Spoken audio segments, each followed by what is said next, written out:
Assalamu alaikum wa rahmatullah. So it's our usual Saturday Night Live. Let's see who turns up. I'll just plug this charger in and get myself ready. I'm running a little bit late. Turn that off. Turn that off. So we just got back from Oldham. We were out all day. Oldham? Yeah, you know where we were. So we were out all day. We just got back home now. Let's see. Let me try and get into this chat and see who's here.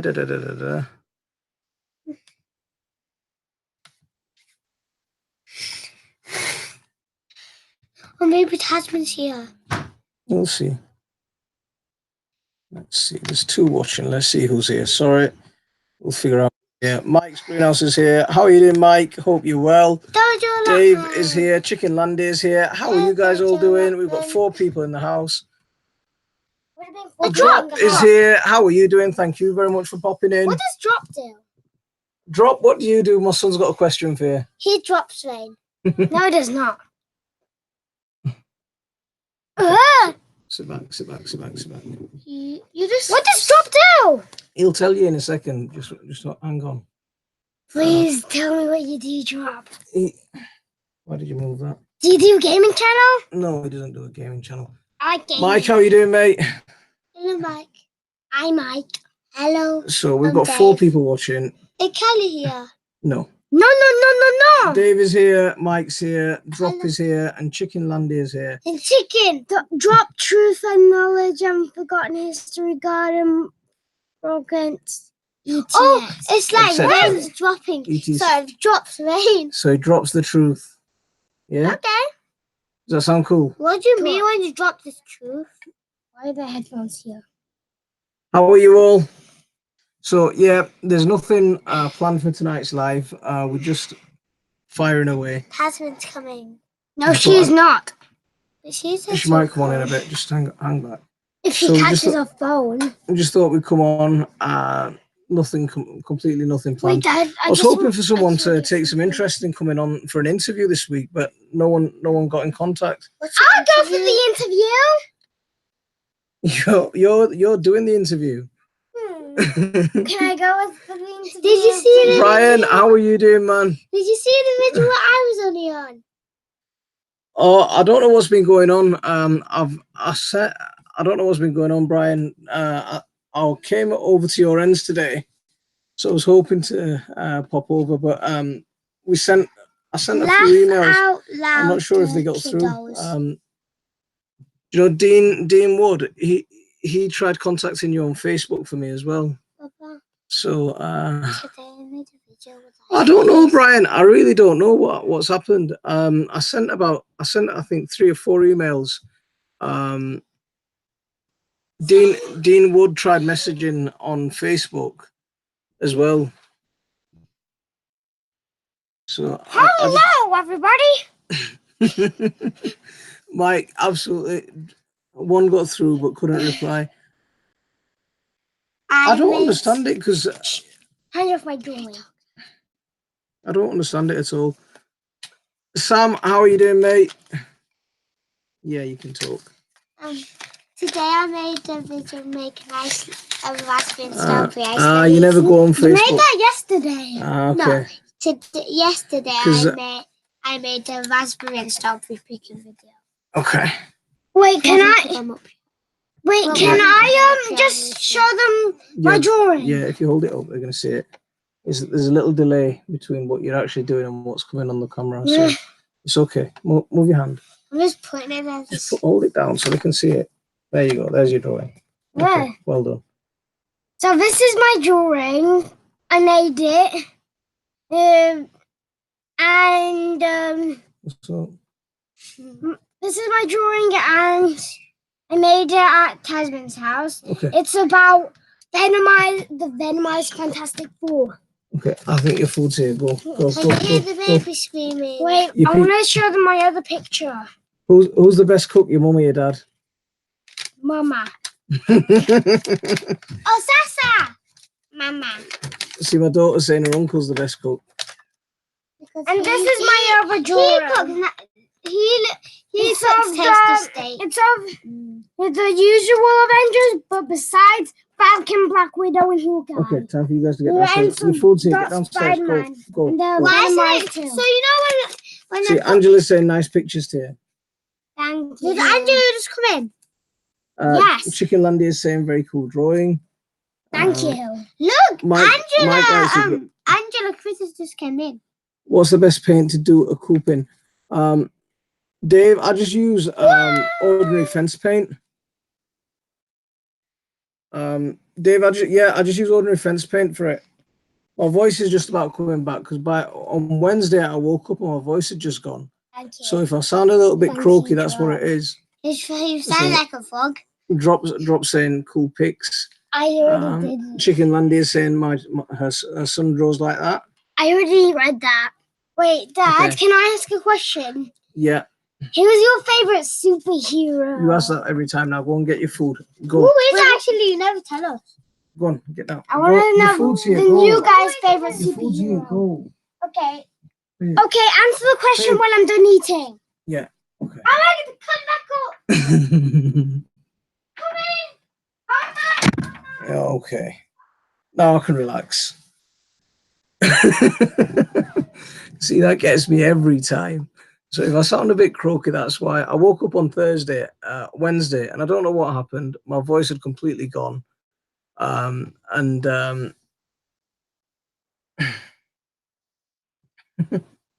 Soon be school holidays, Monty, 6 weeks of it. I'm at work, so I'll be all right. Dad's turning to Kermit the Frog. Brian, I don't know what happened today, man. I really don't know what's happened today.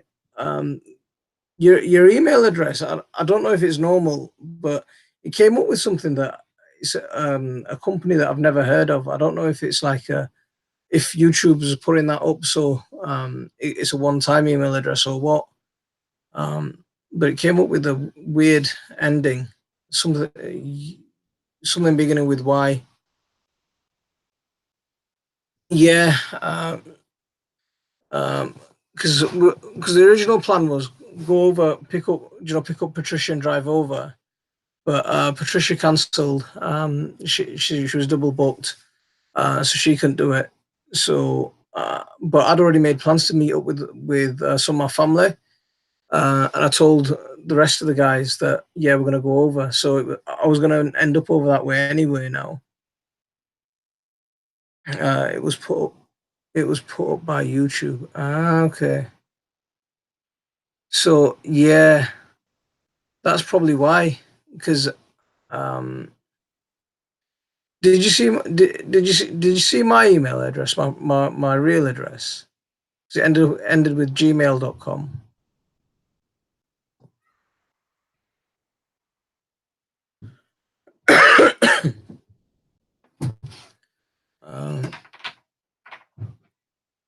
Go on, go. Bye.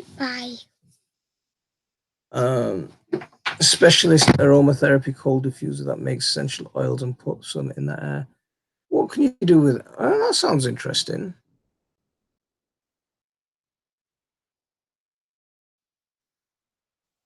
Okay. Yeah, I'm going to give you my email address now, so you've got it.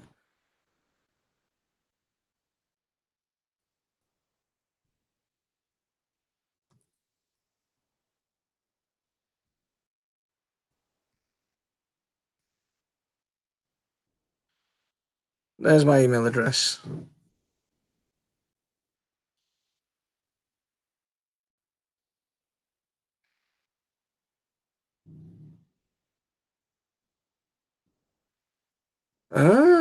Time oil isn't it?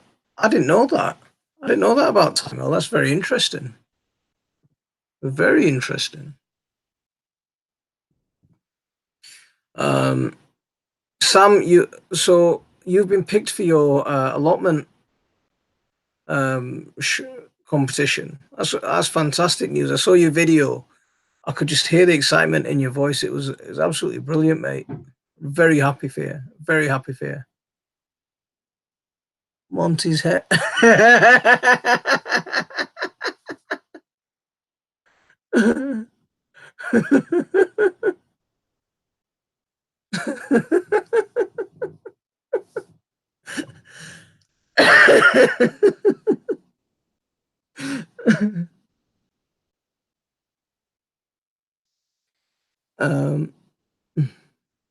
Lost weight, big farmer.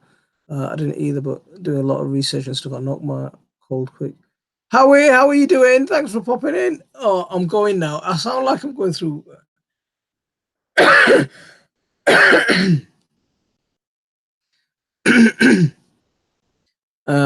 No full Monty. Okay.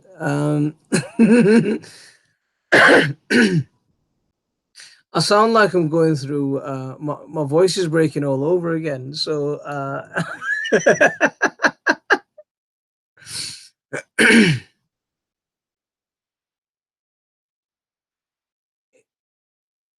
Is well weird because make that a bit smaller.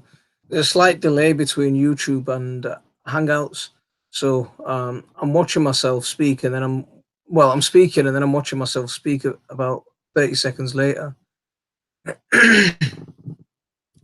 I hope you're well. He's doing a lot of good work on Pathway Soil Bank and organic farming. Brilliant. I love the stuff that you're coming out with. He did a video on biochar recently. We only have a 60% Monty today. I don't know what's wrong with me. I don't feel ill. I don't feel poorly or anything. But my voice is just gone. It just doesn't make sense. Because I woke up and then the voice on Wednesday I couldn't speak at all. I haven't got a cold. I'm not bunged up. I haven't got anything else. But I've never suffered from allergies before in my life. I just don't get it. By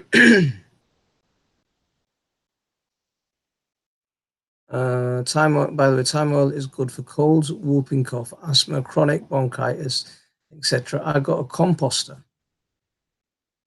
You got a composter for your thyme oil, or have you got a composter separate? I don't understand about the allergies.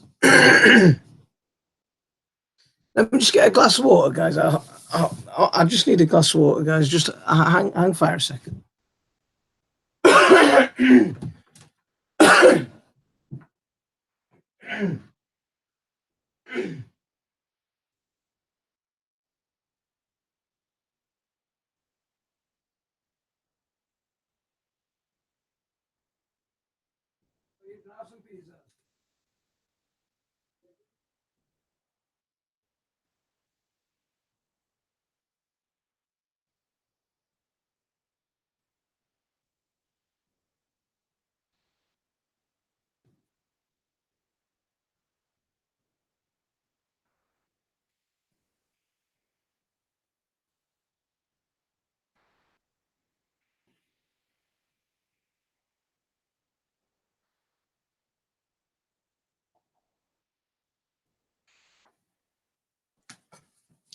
Yeah, I'm not.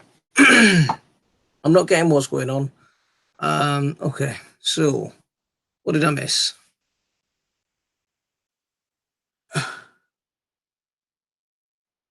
JJR, you changed your name. Okay, you must promise. How are you doing, Tasman? You okay? I never had allergies before until very recently, and I've get them yearly. See, I haven't got hay fever or anything like that. I don't know what's going on. My voice is breaking all over again. The other 40% is kids I've lost.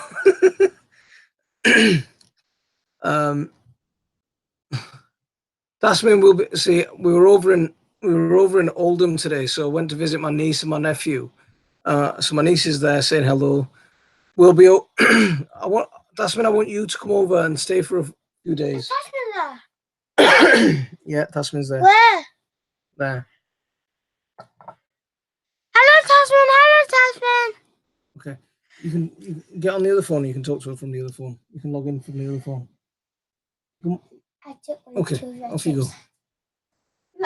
Well, what's that say? Come back to my house soon. Yeah, we will. Mike, does anyone know if fuchsias need acidic or alkaline soil? I think fuchsias will get away with close to neutral. I don't think it needs anything that over the top. It's not like the others. I don't think they're that fussy. Is that enough? Yeah, that's perfect. Thank you. So yeah, got a barrel. No, I've got water. Thank you. Got a barrel composter because I've realised the dirt in my yard is very poor in nutrients. So instead of buying garden soil, I'm going to make my own. That's a drop. You're doing the. That's the best thing you could do. You know the composters, the plastic kind of composters. I think they're good for what we were having this discussion last week. I think they're good for worm composting, but if you're going to try and make loads of garden waste compost or hot compost, I don't think they're the best thing you can use for that.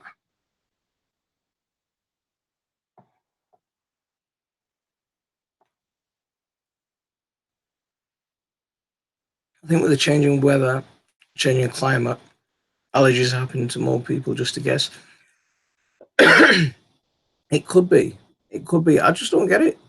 But is there an allergy that just takes your voice away without making it out? Because I don't feel ill. I don't feel. Do you know, like I don't feel bunged up. Nothing. Just this little cough, annoying little cough, and my voice is a bit funny. Brian sent me an email. I'll check it out. Nick Jones 74. How are you doing? Thank you very much for coming in. Nick's allotment diaries here. Nick, how are you doing? Thanks very much for popping in. We saw your video about you taking a break for a little bit. We'll miss your updates, but you've got to do what you got to do. That's the most important thing, mate. My kids do the same thing when I'm live. Drives me nuts, but it's cute when it happens to others. Yeah, it's nice to watch it. It's nice to watch it happen to others, but it's never easy on the receiving end. When planting or potting fuchsias, remember they like soil sliding and acidic soil. Good drainage fuchsias are heavy feeders and should always be fed every month. So should I use ericaceous soil for my fuchsia cuttings? I'll tell you what, I've got most of my soil's quite alkaline, and I've had some fuchsias grow into some quite hefty plants, and they've been fine. So I think probably once you get over the establishing them, I don't think you should be too fussed about them. I think they'll be all right. Yeah, probably start some compost pile. Drop out. The best compost piles I think you can possibly make are the pallet ones. Perfect size, and yeah, the heat up brilliant. Mike, not a problem for the help with YouTube, not at all. Whatever the allergy is, it can send. Can someone send? Brian's being naughty again.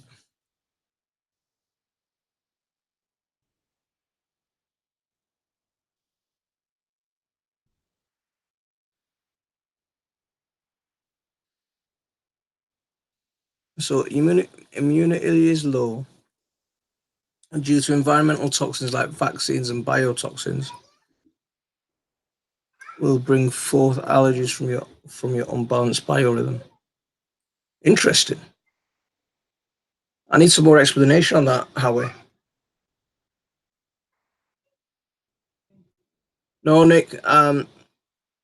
Yeah, we're gonna miss your updates, but you won't. Everyone's only got a fixed amount of time, and you can only fit so much in. So we'll be there when you're back to making videos. Yeah, we'll be back supporting you as soon as you're back, mate. I'm gonna be taking a break in August. I'm going away for 3 weeks. Kelly's here. How are you doing? Thanks for coming in. I can't get any fuchsias to root.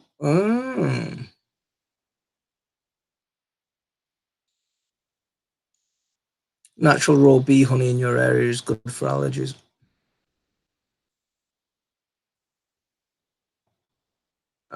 Yeah, I'm going to be away for 3 weeks in August. I'm going on a pilgrimage. So yeah.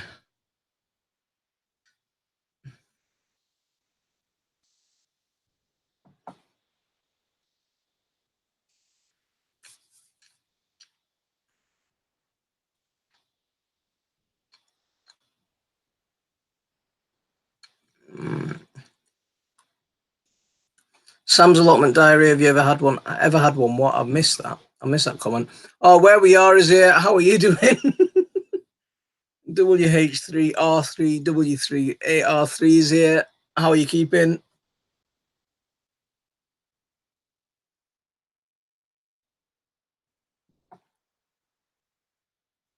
Arsalan Khan is here. Wa alaikum assalam. I hope you're well. Is that Hajj? Yeah, I'm going on Hajj. Since I found out my mum's not very well, I thought um, I'm going on the Hajj. So since I found out my mum's not very well, I thought yeah. She said she wanted to go, so we're gonna go.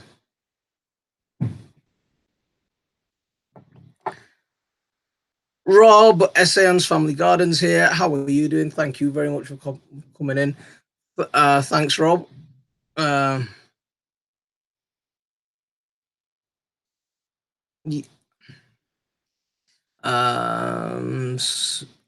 doing good. Our sunflowers are under attack. No way, because those sunflowers in your last video looked absolutely fantastic. No, she's not. She's not. She's not. She's yeah. It's not easy. I mentioned it a few weeks ago that we were going for a memory test, and the memory test came back saying that she was starting to suffer from dementia. And I thought, rather than waste any more time, she said she wanted to go, so that's it. I mean, I was saving up for an extension on the house, so I'm just going to use that, and we're going to go.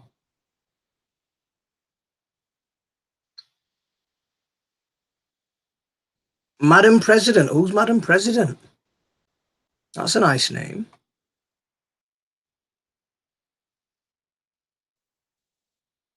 Sam, I've put the offer out. If you wanted to come up, I'm happy for anyone. If anyone wants to come up now, I'm happy for you guys to come up. I'm using Hangouts to stream, so if anyone wants to come up right now, you're welcome to come. Sam, if you're ready by a computer, get up here now, mate. Dave, Kelly, anyone who wants to come up, you're very welcome to.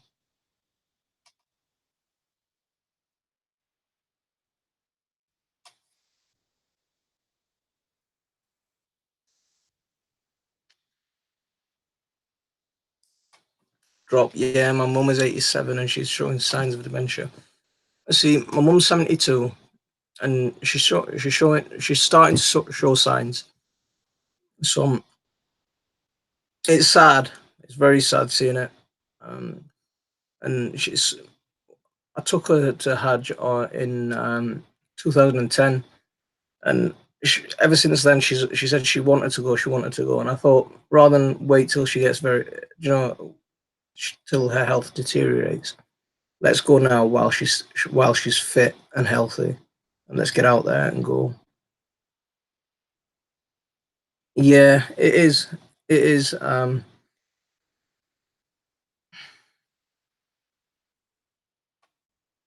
starving. I'm gonna make some frozen pizza.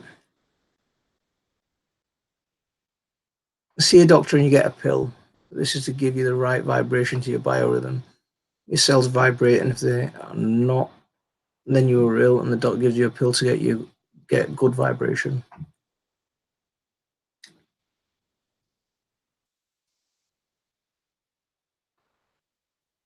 Mike, it's very easy to use Hangouts. Just go to school if you've got a laptop and you've got Google, the Google Chrome downloaded. Google Chrome web browser downloader, you just type in Hangouts. You can download it. It takes about a minute to install, and you're up and running. And it's just like a web video call. It's a add-on to your web browser, so it's there all the time. It's very easy. I thought it was going to be quite difficult, but it's quite easy to use. Welcome to Chickenlandia 70. Monty would do it though. Thanks, Dave. Really appreciate it, bro. Pizza made me hungry.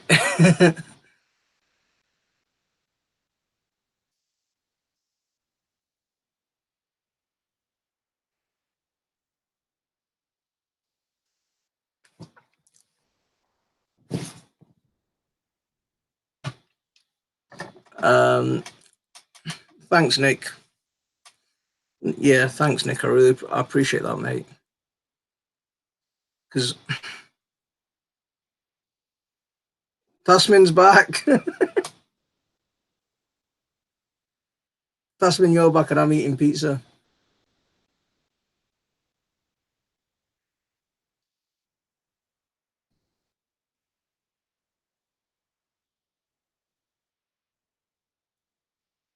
So, Ista Oslak Masi, Assalamu alaikum, wa alaikum assalam. You're not intruding at all. I'm glad you're here. I'm very, very grateful for you coming up. My grandmother has placed on a drug called Zoloft. The main side effect of it is, in fact, dementia. Wow. Zoloft's antidepressant, isn't it?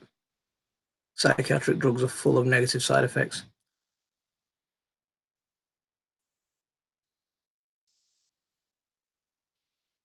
FlatEarthForums.com is here. I generally don't watch people eat. Thanks.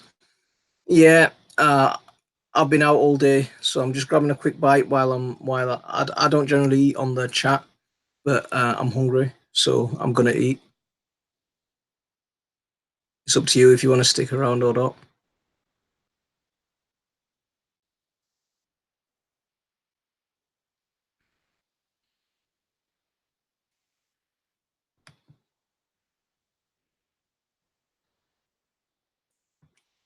And if you're a flat earther, you're probably a nutter as well.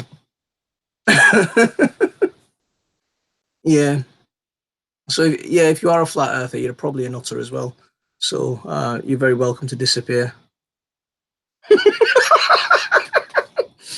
Is that halal pizza? Yeah, absolutely.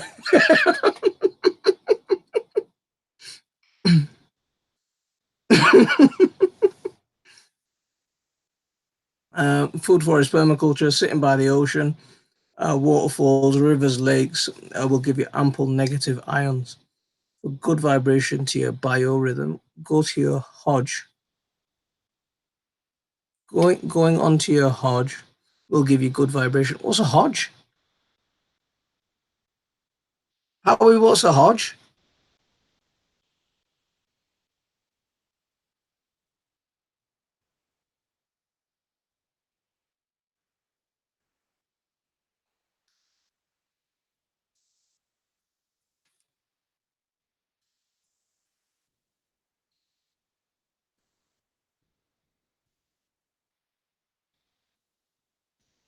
See, we do a takeaway night once a week, and it's on a Saturday. Is he saying hi? Sorry, I thought it was going to be like some place in the garden or something. Mike, you come up here, mate, and I'll do all the talking. Going home to family and Howie, I got well confused.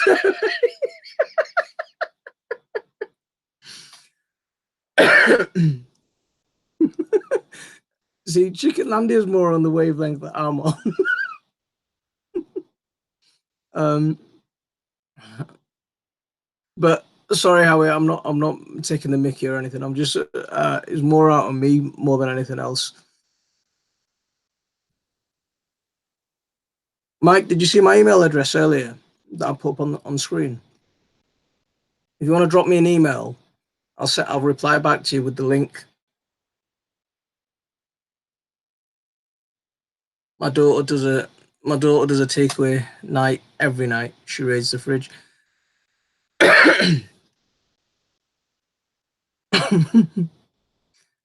Yeah, so if you've got my email address, Mike, just drop me an email and I'll send you the link to Hangouts and you can come up here and have a chat with me.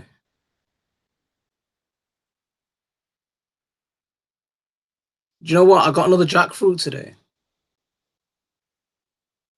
I went in for some sausages to the local grocery store, and they just had a fresh delivery, so I got another jackfruit.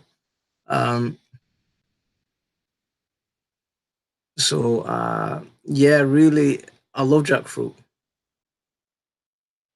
Just so you removed it. I'll put it back.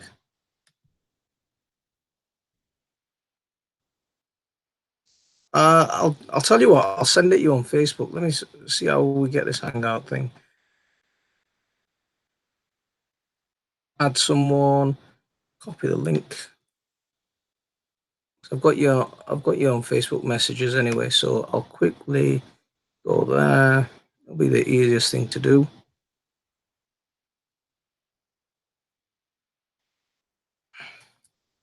There we go. You should have it in your Facebook messages, Mike.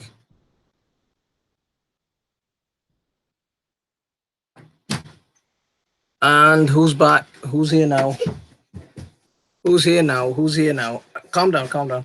So you found my channel through Howie's channel. Thank you very much, Howie, and thank you very much for popping in. Backyard Gardening is here. How are you doing? Thank you very much for coming in, bro. Frank Caldwell, my best Yorkshire buddies here. And I've got a monkey hanging off my back. Happy weekend to you, brother. I hope you're well. Hey, fellow gardener, Dojo's allotment. We're doing all right, except I've got a funny voice at the moment. What have you got in your mouth? So can you go finish your food? And then come back? I have to go. Kids need me. We'll see you later. We'll probably still be live. And you're gonna knock me over. You're gonna knock me over, buddy. Go on, off you go.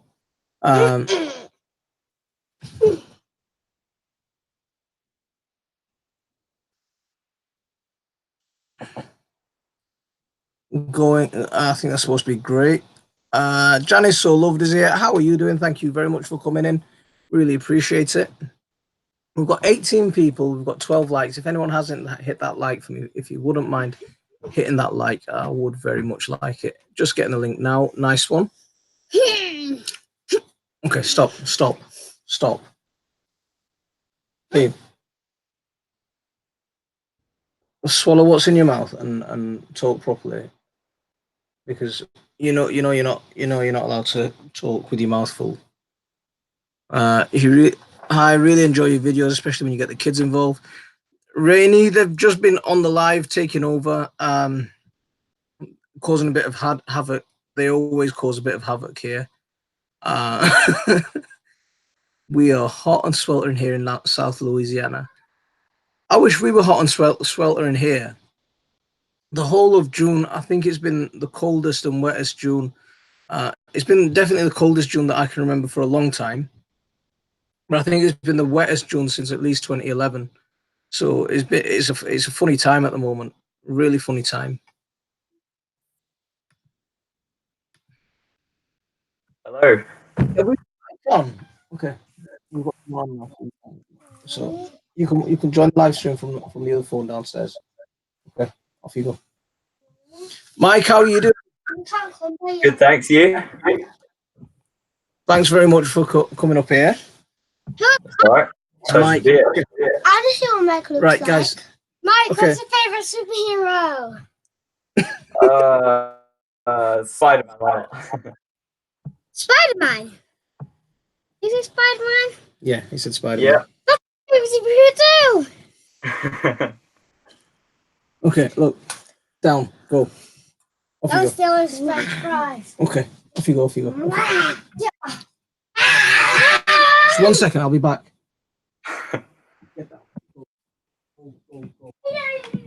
I'm just trying to get the chat up a second, so. Yeah, what I've done, Mike, is I've got the Google browser with the video playing in the back, and I've got that muted, and I've got the Hangout screen just over the top, so we can sort of follow it. There's a slight delay between Hangouts and what's going on Google on the browser. So now we've got rid of the kids. We've got a guest up on the screen, up on chat. So I'll introduce him. For those of you who don't know him, this is Mike's Greenhouse. Great channel, quite a new channel. Young lad, doing a lot of great work. If you don't know him, now's your chance to get to know him, because he's a really good lad. Very not only is he hardworking, but he's very well mannered, very polite.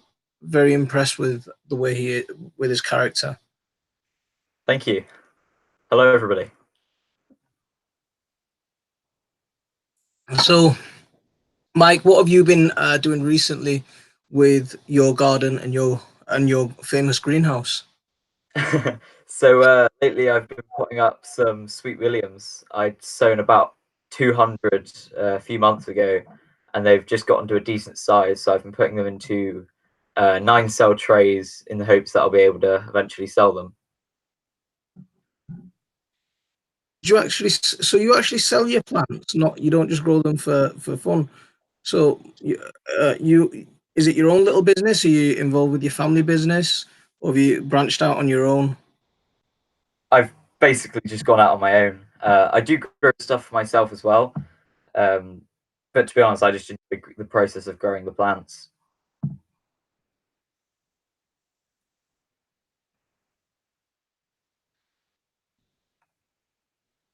So do you do a lot of flower growing, or do you do videos on growing vegetables as well?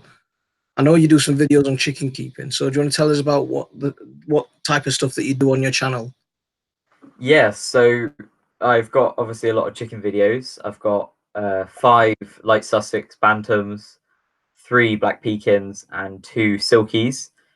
I've got those quite recently, so I've sort of been pumping out quite a lot of videos on those very recently.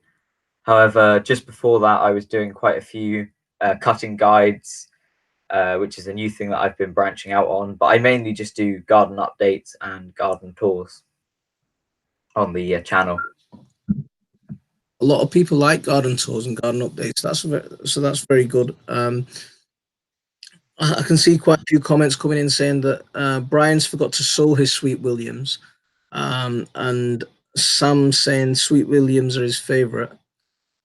I don't know what a Sweet William is, so someone educate me. So, Yeah, they're normally. Is it a flower? They're normally quite well known for their flowers. That's their main point of interest, obviously. I quite like them as well because they make amazing cut flowers. What kind of flower? Are they like a daisy type flower, or are they scented? What are they like? Yeah, they've got a good scent and they're multi-headed. I think you can get them in all sorts of colours from pinks to purples. Very interesting. I'm gonna have to look at these things up. So Rob is saying he's talking to Dojo, and he started a few buckets of comfrey tea. Rob, I'm gonna get a video out on my liquid feeds in the next probably tomorrow. It's uploaded onto YouTube. I just need to get a thumbnail on and get it sent out. I hope you did a video on your comfrey tea. So the big bright flower at the front of my of your plot. Okay, so I'm gonna go back and have a look at the front of your plot.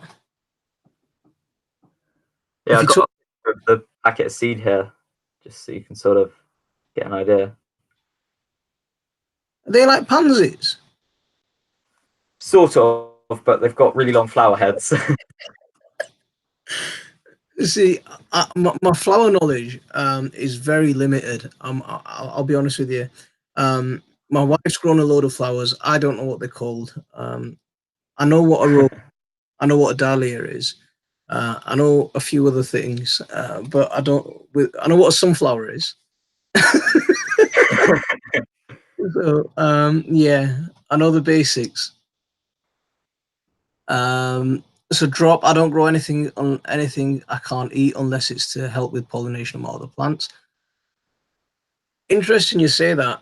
If you see what, do you know, right in the middle of my potato patch, I've got this massive mallow plant, and it's absolutely full of purple flowers. These mallow flowers, if anyone hasn't seen a mallow flower, they look beautiful. They've got these, it's like a light purple and then a darker purple little tattoo thing going in the middle. They just look awesome. And it's buzzing with bees all the time. It's just buzzing with bees. Just State is here. How are you doing? Thank you very much. I just State as well. I had some pizza and chips.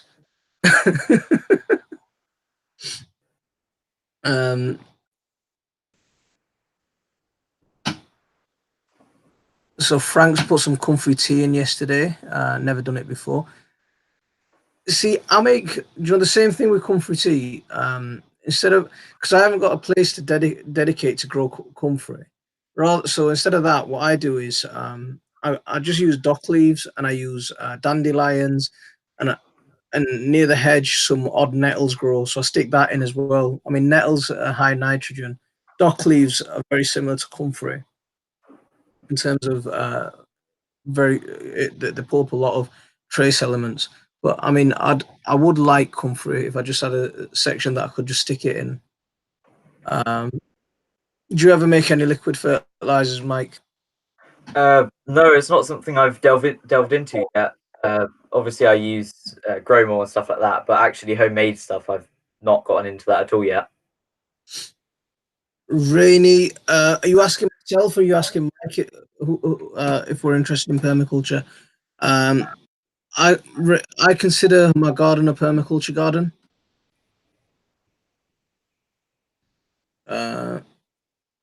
So just look at my plot. You can't miss them. So the sweet millions are big and bushy. Okay, I'll go and check these sweet millions out. So I'm not sure if you're asking myself or Mike, but Mike, I'd say my garden was a permaculture garden. What are you into permaculture? Is that something that you've looked at? To be honest with you, I don't actually know what permaculture is. Okay, permaculture is a movement that they say the founders of it are Bill Mollison. Bill Mollison was the founder. He wrote a book, the Permaculture Design Manual, the original Permaculture Design Manual, and it originally started off with the title permaculture. It started off with permanent agriculture, but that definition was that they deemed that definition to be too narrow, and they turned that into permanent culture. So permaculture refers to permanent culture, and it encompasses sustainable living and sustainable agricultural methods, but as well as sustainable living, lowering our impact on the environment. It encompasses principles like people care, earth care, the sharing the abundance. So all of these kind of things are permaculture principles. So a lot of people think of permaculture as a way of just a garden, but if you talk to some of the hardcore permies, they a lot of the hardcore permies, they will they will. I mean, they'll tell you it's more like a system of living rather than just a method of gardening. So yeah, I consider myself to have a permaculture garden. You don't add fertilizer. Yes and no. See, a lot of people, if anyone adds compost, then they're adding fertilizer. I know Masanobu Fukuoka. He's very against adding compost and any sort of fertilizer, and he wants to go for complete natural farming and go down the companion planting route. But I have an adapted permaculture garden. So I do use fertilizer, but the fertilizer that I use are my own. So things like comfrey tea is a famous permaculture recipe. Yeah, they use it in a lot of things. Worm tea, another fertilizer. Compost, another fertilizer. So yes, we don't. If you're referring to buying in fertilizers like chemical fertilizers, yes, they don't do that, but yes, they do add their homegrown fertilizers. Just on that point. So Sam's saying you want to see my coleus I did from seed. Amazing, hard to grow. Try. Mike, do you know what a coleus is? Am I even saying? No. I don't even know if I'm saying that right, mate. So Rob from Essayon's Family Garden calls his comfrey soup because we throw in dandelions, nettles, or whatever extra weeds we can. Exactly. I like that. So how would somebody go about making these then? Do you literally just stick them in hot water, or? No, just 1 second. I'm gonna turn the light on because it's getting a bit dark in here. To make comfrey tea, it's a very simple, very simple way of Sorry, what? To make comfrey tea, anything like that, nettle tea, very simple. Bucket of water, stick your comfrey. There's a couple of ways you can do it. You can stick it if you can get hold of an old stocking. I would have said, yeah. If you can get hold of a woman's stocking, fill that woman's stocking up with things like nettles, dandelions, comfrey, whatever you want to use. Leave it in a bucket of water and let it drop down, and then that'll in about 6 weeks you can use that as a really nice concentrated fertilizer, or you can just stick it all in. Make sure it's below water level so it rots, and then strain it off when you're ready to use it. So 4 to 6 weeks, you'll have a nice fertilizer that you can use. We went 100% perm a year ago. Comfrey and worms are just nature's words. Exactly. See, this is what I talk about fertilizer. I'm talking about things like compost. I'm talking about things like comfrey tea. I'm talking about nettle tea. I'm talking about different kinds of weed teas. Those kind of things to make fertilizer, and they're completely in line with permaculture principles, and you will find that. Going sweet mint, basil, and cilantro. Nice. Just say agro cilantro, but over here we call it coriander. I've got a couple of different kinds of mint. Spearmint. Got some Egyptian mint going as well. If you ever see Kelly's mint collection, I think she's got about 23, 24 different types of mint. I didn't know there were that many varieties, but she's got, yeah. Yeah, I've got a few varieties: strawberry mint, pineapple mint, apple mint, and chocolate mint. Do you know these different mints, like strawberry mint and pineapple mint you just mentioned? Do they actually taste of what they've got in the name, or is it just a name? Do they actually taste? Well, they definitely smell like it. Strawberry mint's the best example. It really strongly smells of strawberry, sort of like the Lindor white chocolate strawberry things that you get. That's the it. Chocolate mint is sort of basically just like a mint arrow type of smell. I'm not sure about the taste. I can never really get the taste of it. I think it's just the scent. That's a shame. If it tasted like chocolate, if it tasted like an arrow, I'd be well. Yeah, that wasn't. So Sam's gonna put some photos up for me later on Instagram. Nice one, and then I'll know what sweet millions are.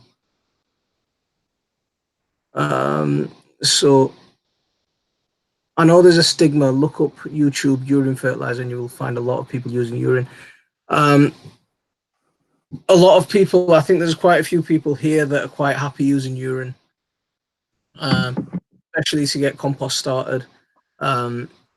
And it's a brilliant high nitrogen feed. So yeah, I think there's quite a few people that like doing that on here as well. It's a shame. Homestead Tessie was here last week, and she just wanted to pee on everything. So it was, it was not. Don't forget to wear a gas mask when tea is about ready. Brian, I cracked one of my buckets of weed tea the other day, and honestly, man, the smell made my eyes water. I was looking at it and I was thinking, how am I going to get through this video? Because the smell, my eyes are about to start watering. That's how smelly it was.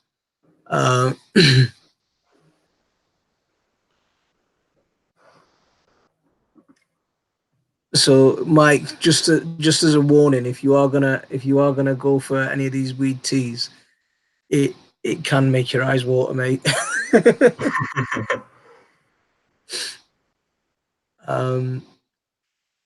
So aged urine is good type of natural soap to clean many things, including clothes. Very interesting. I didn't know you could use urine as a cleaning agent.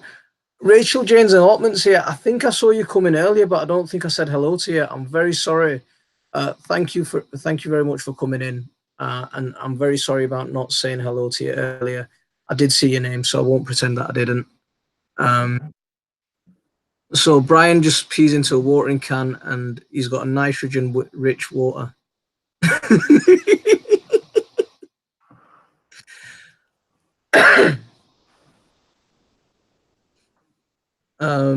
Mike, there's a great tip from Brian.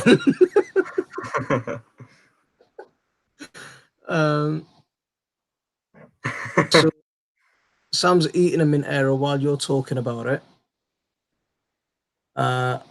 My compost bin is is raunchy. What have you been doing in your compost bin? But this is a family-friendly channel. we can have a chat about that. I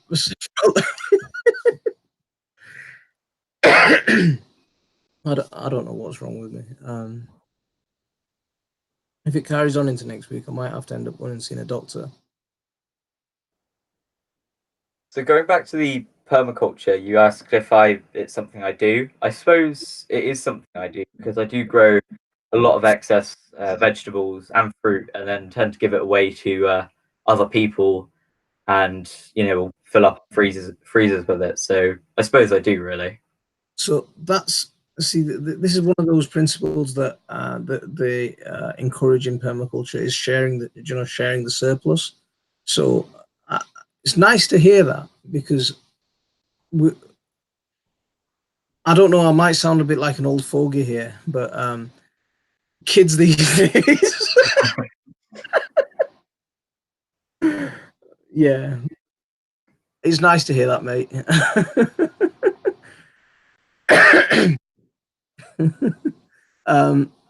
But look it up if you ever get a chance. Watch Howie's videos. Food forest permaculture. Watch some of his videos. I mean, he doesn't. He goes into especially things like pathway soil building. He goes into that kind of stuff. If you watch Jeff Lawton, he's doing a lot of. He's doing a series where he does a question and answer series at the moment. And he'll basically address one topic in a few minutes.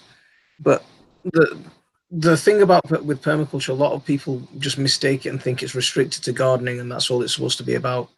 But the whole movement, and Bill Mollison's movement in overall, was more as a systematic change to culture rather than just gardening.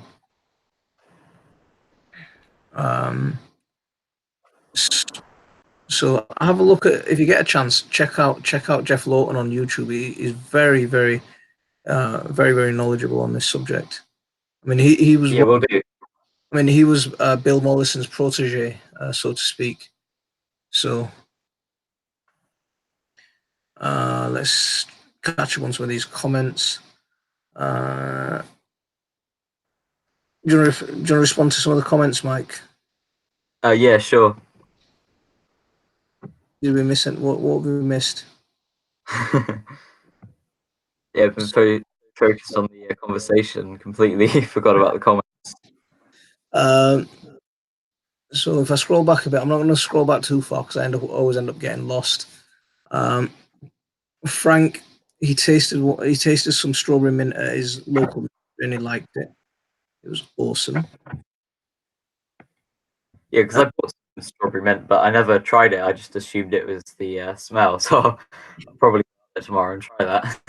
You ever make mint tea? No, I haven't. It's something I've thought about doing for a while. I just get put off by herbal teas because I'm not much of a herbal tea fan. See, I don't treat it as a herbal tea. I treat it like, do you like it if you were drinking green tea, for example? So you'd make your normal green tea, but then with the green tea, you'd stick in a load of mint, probably a handful of mint, just boil the green tea bag, just boil it with the mint in, and it gives you that. It's the tea, but it gives that real mint kick. It's quite nice. Add loads of sugar to it, and then you got Moroccan mint tea. But if you let the sugar properly caramelize, yeah, you're all right.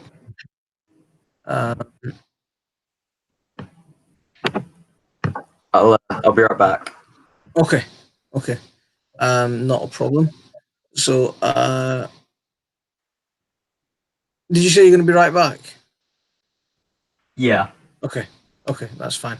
I'll see you when you're back. So Dojo's allotment specialist have loads of flowers, no fruit. I'm beginning to think something's wrong. I'm missing some comments, guys. Sorry. Let me scroll back up a little bit. It's nice having Mike up here, isn't it? You don't get to look at my ugly mug all the time. Dojo's allotment specialist. Mine have loads of flowers, but I don't know. Rachel Jane's allotment. I'm not sure what has loads of flowers. I deliberately do more, and I supply a lot of elderly neighbours. Sam, that's awesome, mate. But I remember listening to your story about when you had to climb over your neighbour's wall to try and get her into the house. That was a nice gentlemanly thing to do. Allotment long. I don't know if you can grow figs in the UK, but what's nice about figs is they don't require pollination. You can grow figs. There are a couple of hardy varieties. Brown turkey figs are one that you can grow. So yeah. Sorry about that. Hosler is an amazing resource. Okay, I'll check out Set. The thing is, I've done a lot of reading on. I've done a lot of reading on permaculture.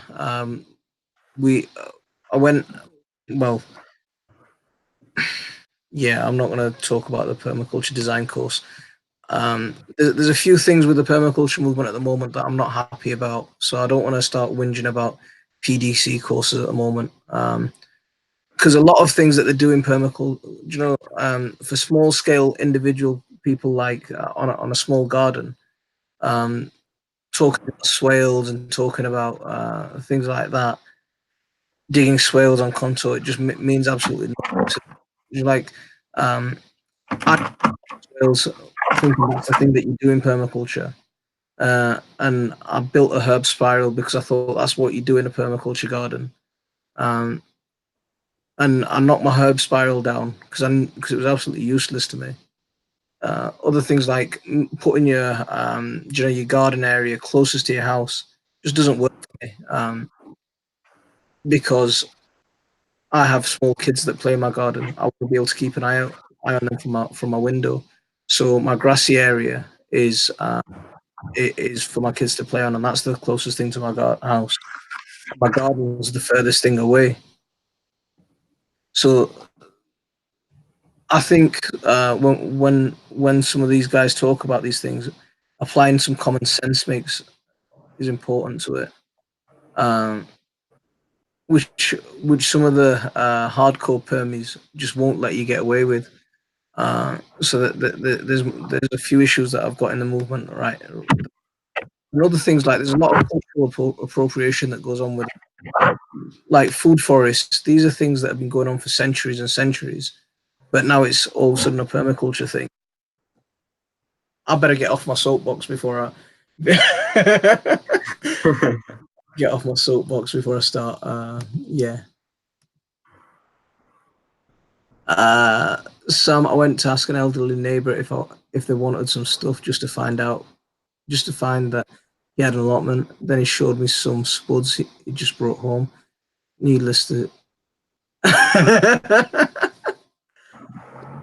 Frank, that's the thing. Do you know, like a lot of these elderly people have got so much knowledge that they can offer, and we can milk that knowledge. You know, Mike, did you see Ron Sam's on question? Sam, sorry, Mike, did you see Ron on the show last week? Yeah, I did. I mean, basically, his book that he's written was all about knowledge that he's gained from his parents and grandparents. And what Frank's just said in that comment there, I just think that's bang on that. Jackie's here from Gone Potty Gardening. How are you doing, Jackie? We've got Mike's greenhouse up on panel today, and getting to know Mike a little bit, as well as getting to know and talking to everyone else. So Sam asked me a question a little bit ago, if I've ever sown dahlia from seed or got any tips. So I've grown all of mine from tubers, but my main piece of advice was you really need to deadhead them, because as soon as they start flowering, just constantly deadhead them, because otherwise you just end up with loads of dead flower heads and absolutely no flowers. And anybody who's grown dahlias, their flowers are amazing. So you want to deadhead them before they get too bad is my main advice. And also dig them up in the winter and put them in newspaper in a cool, dry place. So potting shed or something, that's what I use for mine. So Mike, on that thing about dahlias just then that you're talking about, now I've had a couple of dahlias that I've always overwintered in the ground, and they've been fine. And they probably did that for about 3 or 4 years. And this year, there's no dahlia. It hasn't come up. So I'm wondering what's happened to that before I start digging in. There's a few things that can happen. They can just rot in the soil if it's too damp for them. They could have just gotten too cold and died. But one of the most common things is all sorts of insects just eat away at them. And then, they'll be fine for ages, and then suddenly you'll have none. So I do recommend, if you ever have any dahlias and you're planting them out, just dig them up before the winter, keep them stored in a dry place, and then it completely eliminates the risk of losing the dahlias. Okay. Very interesting. So your advice is to dig them up at winter and make sure you overwinter them properly. Okay. Yeah. How do you put them away? Did you say put them in newspaper and put them in a shoebox? Yeah, basically. Don't crowd them too close together, because if one thing does have a pest or something on them, obviously they can spread. So I try and keep them relatively separated, 2 to 3 to a box. So Frank's asking, okay, why dig them up? Yeah, so basically, Frank, when they're in the ground in the winter, they can get really damp, and obviously that would cause them to rot. The cold, they aren't very hardy. Depending on which varieties you've got, you can get some that are hardy. However, the majority of them, hard frost, pretty much it for them. So that's another reason why you should dig them up. But the biggest, most important reason why you should dig dahlias up is because there is an insect. I can't quite remember the name of it currently, but there is an insect that just demolishes dahlias through the winter. See, Nick's mentioned something there, saying it's a vine weevil grub. Yeah, that's it. Yeah. Okay. Jackie, all good. Nice to yeah, Jackie, we're back on with our regular streams. So we're going to be back here every Saturday. I might do some odd ones, but I'm putting out a lot of videos at the moment. I'm focusing on a lot of videos. Nebul is here. Walaikum assalam. Thank you very much for coming in. Kelly's back again. Kelly, we've got Mike up on panel today.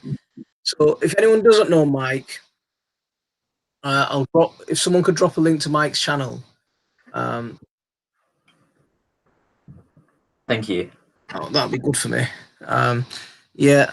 So this is what we started doing with the Saturday Night Live. So anyone who wants to, you're very welcome to come up, have a chit chat, showcase your channel, tell us what you're about, tell us what your channel's about, and tell us what's going on, and just have a good old chinwag with me. So whoever wants to come on, I think we can do multiple people at the same time. So you're very welcome, anyone who wants to. Because for a message today saying Hangouts is going to disappear after the 1st of August. So I'm not looking forward to that. Just as we've got into starting to use this Hangouts, it's going to disappear on us. Yeah, that would be a shame to lose it. Are they putting up anything else to sort of replace it, or? It said you could use Google's. There was another message, but I don't know if you can do this interactive panel thing like you can, which will be a real shame if you can't. I'll be really upset with that if you can't.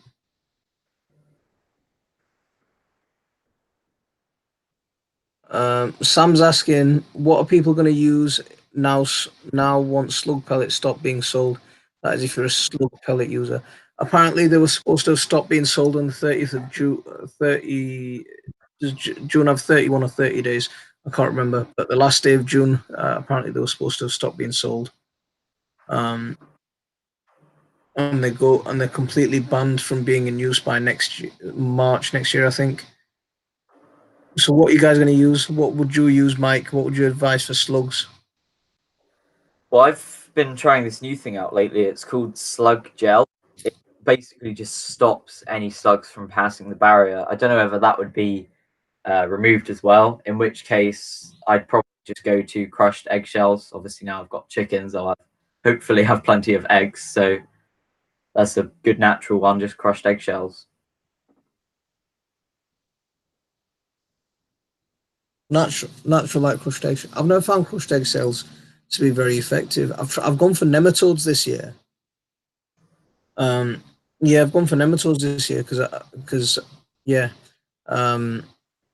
just needed to use something different. I mean, nematodes are a type of tiny worm, and they basically enter the slug through one of its bodily orifices, and they release a bacteria and they lay their eggs inside the slug, and then they eat the slug from the inside. So it's a lovely process. Yeah, sounds great. So if anyone was eating the dinner, that was perfect for that, wasn't it?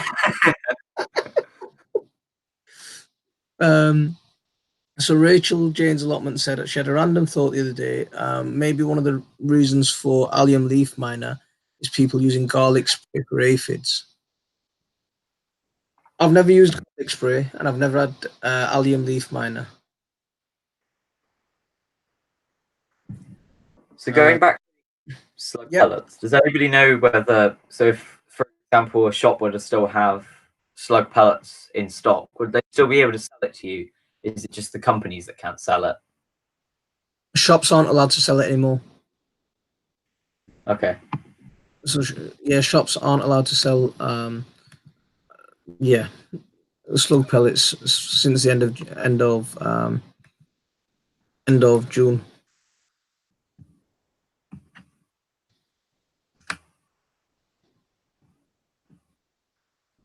So if anyone doesn't know Mike, here's a link to Mike's greenhouse. There's his channel.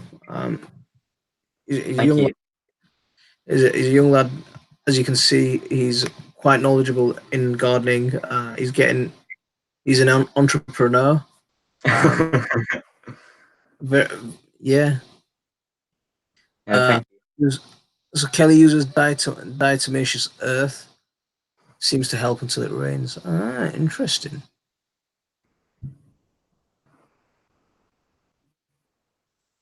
Nick's got a point of information. Not all slug pellets have been banned.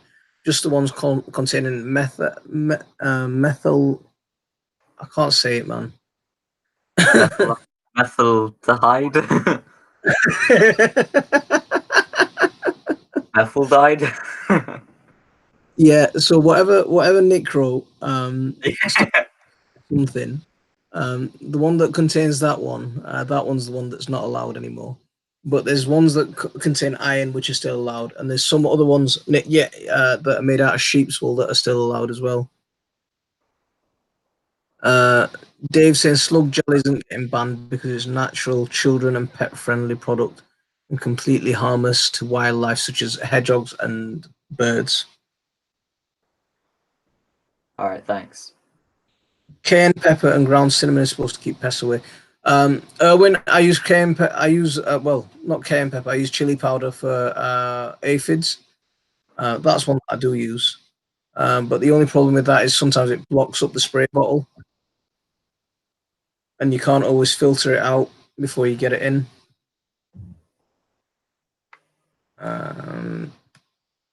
Okay. Let's see who we missed. Have we missed any comments? If I get enough, I squash sell them. See, my squash plants are really suffering this year. I planted them out at the start of June, and then for about three and a half weeks, we had non-stop rain, and we had non-stop. The temperature was barely above 15 degrees for more than a couple of days. It was hovering around 12 degrees, so it was very close to early spring, winter time. And my plants have just been set back. My garden was flooded. I've had to fork the garden just so I can get some air in there, and so it drains off. We're really not happy this year. Really not happy at all.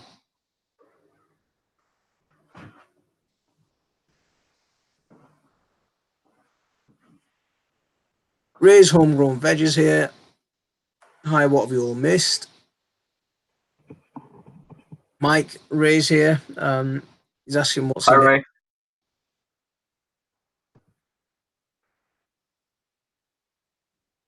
Style with HR is here. Walaikum assalam. I hope you're well. Thank you very much for coming in. We've got Mike's greenhouse on panel today. Hello. Saying hello to everyone. So if anyone doesn't know Mike, I think most people here do know you. But if anyone doesn't know Mike, there's Mike's thing. Thank you. Apparently, we've got 18 people in the chat. 19 likes. That's not bad at all, is it? So if anyone hasn't hit that like, if you wouldn't mind hitting that like, I'd very much appreciate that. So Drop already knows you. Thank you. Why do slugs climb over the top of my polytunnel? Why do slugs? Is that a joke? I'm expecting a punchline following that. Yeah, I can't tell whether that's a joke or a genuine question.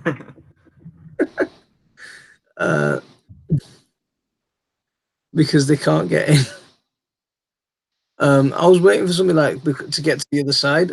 Why did the slug cross? Oh, they just do, right? Yeah. Perhaps they're just trying to find a way in. Maybe, I don't know.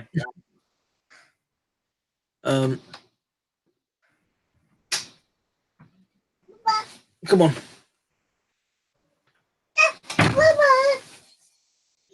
Hello.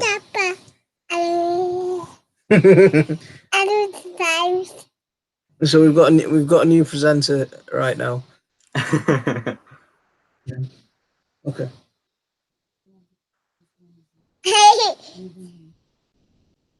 Okay.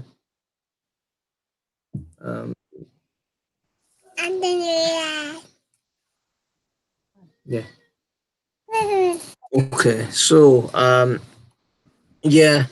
So give him the voice. Okay. So we're gonna have to do some babysitting while we're talking. Okay. So say hello to Mike. Mike. Hello. She said your name. Yeah, he did.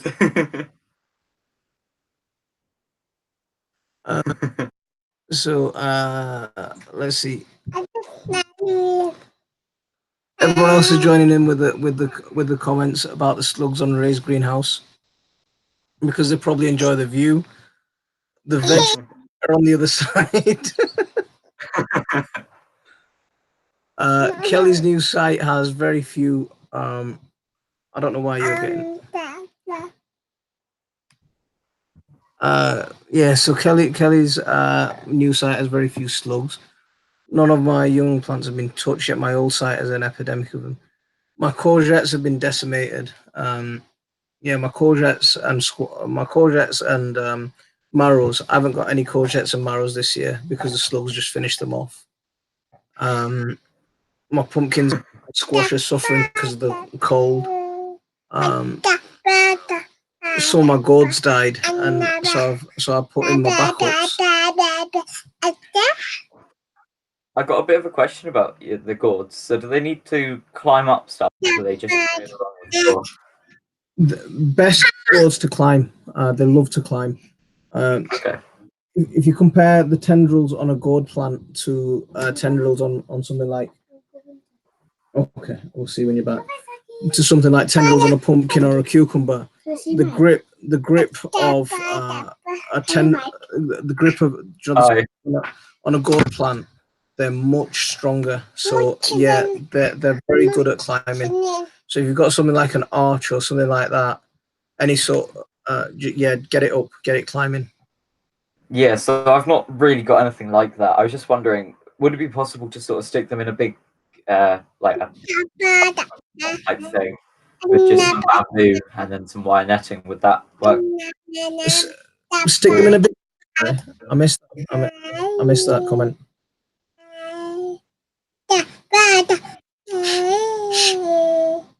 Mike, can you just say what you said again? Stick them in a big something. Yeah, so I've basically got these big plastic trug type things that people normally use for like horse feed in our shop. I've used them before in the lettuce that I grew. Could I do something like that with just some bamboo and netting around it to climb the gourds up? That'd work as long as it's quite solid. Because if they grow some decent sized gourds, it's going to be heavy. Okay. I mean, what I've done with some of my gourds, you've seen the frame that I've got for gourds. What I've done with some other ones is I've planted them in the ground, and then I've put a pallet on one end. So I've stood a pallet up, and then just put the bamboo and sticks going up, so it's like a ramp. Okay. And then I put like little struts across there, so it's not massive, but it's quite solid. Yeah. It support the weight if I do get a decent sized one on there. So if you tried that, put in a pallet with some bamboo going, like a ramp, and then put your netting down there, I think that'd work. Yeah, my main issue really is just ground space, because pretty much all of my setup is either in the greenhouse or on a brick drive. The bit of actual ground that you have is really routine because it's got trees and all. It was even worse before I dug it out. So my main issue is just ground space. So pretty much everything I grow is pot bound. I was just wondering, would they be okay in a greenhouse at all, or that would be too hot? They'd love a greenhouse. The heat in a greenhouse, they'd absolutely love it. Okay. They'd love it. They want the more heat you can give them, the better. These are subtropical plants, so at this time of the year, they're getting 30 degrees Celsius without, day in day out. YouTube. Mama. The other, As I sent you a couple of gourds. Do you know the bottle gourd? And I yeah. sent pointed gourd. Do you know the pointed gourd are really small. So if you want to pick them up, canes, you can find them canes. All right, thanks. My Or the other option is if you've got a tree, he's not letting me talk. Well, he wants to do all the presenting, don't you?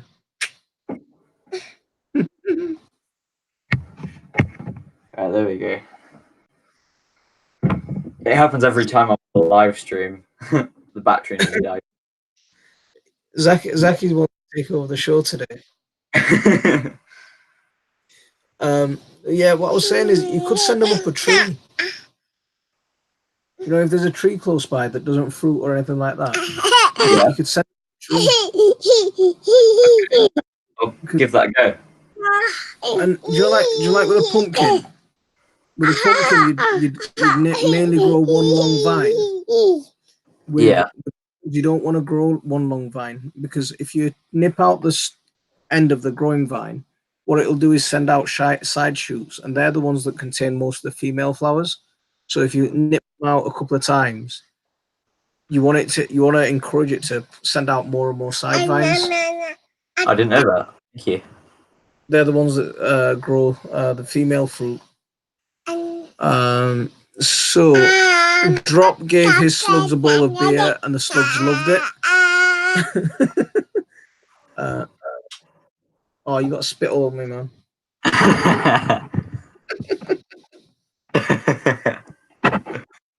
He's saying this is my live stream. Go and talk to Mike then. Yeah, he's there. He's there. Talk to him.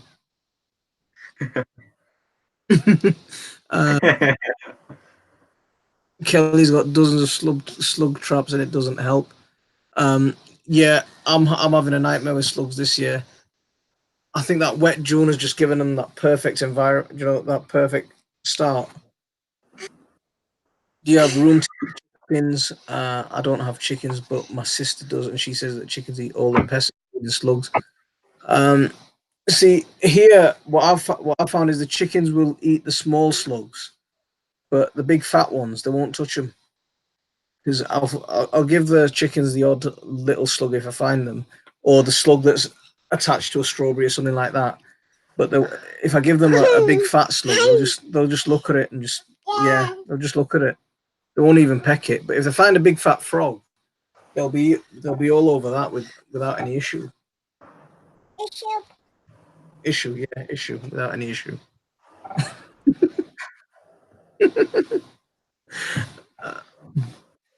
Do you let your chickens free range, Mike? Well, because obviously we're on the farm, there's pretty much always practice. I don't know if you can hear them in the background there now, going around. But I have them in a quite large compound with rent fence around the outside. They used to be free range when we kept them before, but now we've obviously got a shop and all the tractors going around. It's just not safe for the chickens because we get them going on to the car park, and then there's cars and all near them. So we just keep them in a large pen now. When I'm there, I do let them out into a second pen, which is even bigger again. But I mainly just keep them in this first pen, which is still a really good size for chickens.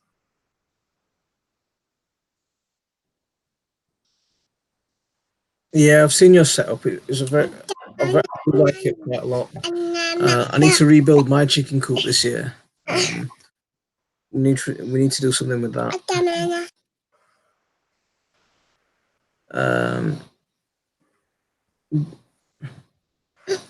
So have you got any cock rules, Monty?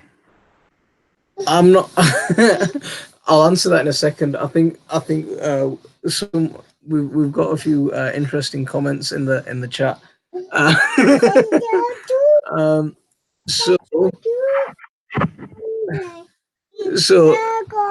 So Dave said something about Brody. Come on, man, let me read.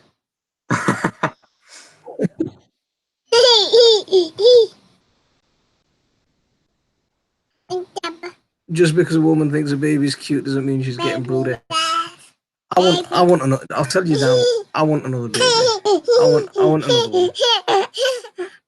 This one, look, this one's a proper nutter. He's an absolute. He's a right handful. This one. But I'd love another one. You know, I don't like odd numbers. I like a nice even set.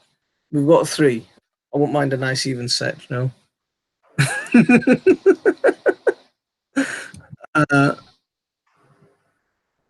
Brandon's here. How are you doing, mate? Hi, Brandon. Basil doesn't deter snails. They love it. What's going on?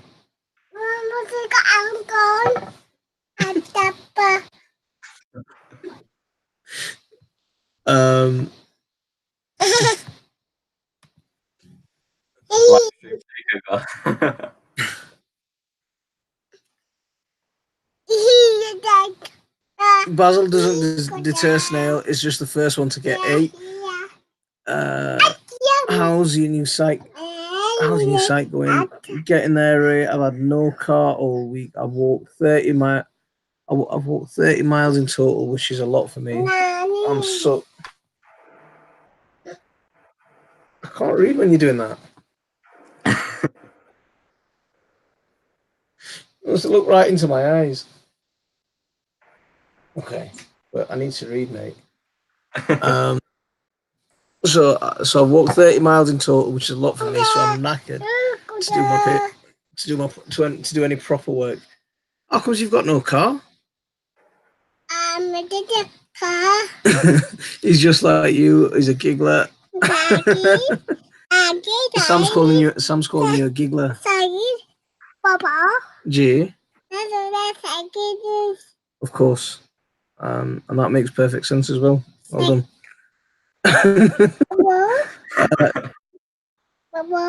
Send your slugs and snails to Monty's garden for their holidays. No, Brian, if I get any more slugs here, I'm gonna go crazy, man. My courgettes, my marrows, they're completely destroyed. I'm not happy with it. Yeah, last year my main problem was caterpillars. I had hundreds of caterpillars and didn't see any slugs. This year it's been a mix of the two. I seem can't win no matter what I do. I either get slugs or caterpillars.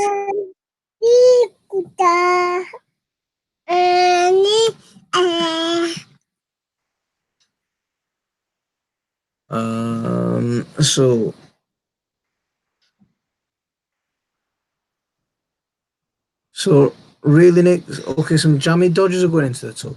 Jammy dodgers. Jammy dodgers. What are you doing with jammy dodgers? I missed that. Needed dizzy cap. Tried 5 different ones. Can't get the right one. Can't get the right part from a UK. Okay. Right, I'll be right back. Okay. One of my sunflowers at the allotment is 7.5 foot now. It's almost as tall as you are. I haven't had any problems with slugs yet. I've had a nightmare this year. Those bugs that eat the slugs from the inside out of politicians, right? Drop. I've put some in this year, but the things I don't think they they work straight away. So I think they take a few weeks before they get themselves going. But I've used nematodes this year. They're not cheap. I think it cost me about £14 for a packet. So they're not cheap at all. Slugs have even eaten away my pepper plants. Oof! Crazy boy. What did you do? You okay? Yeah. Are you sure? Yeah. Are you sure? Because you just headbutted the bed. So Little nutter. He just headbutted the bed.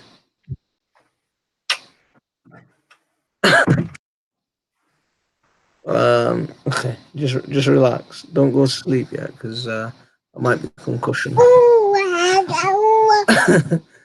I planted some sunflowers and accidentally whacked one with the weed whacker. I've done that with the hedge trimmers. This year our sunflowers aren't good. But so Sam's having the best year with his sunflowers. Cheryl's here from Homestead in the Highlands. You've got a Jack in the Box. Yeah, the Jack in the Box. Just don't do it again. Just put the you just head the bed. They've got rubber heads. No worries. Do you know they're all the babies? The thing about babies is they're top heavy. So whenever they're always falling head first, and this nutter he dives head first. Black flies crippling my runner beans this year. Not plot ones, but home ones. He's spraying them with water and stuff. Soap spray. Who's the other one on the live stream? The other one is Mike's Greenhouse. Hello.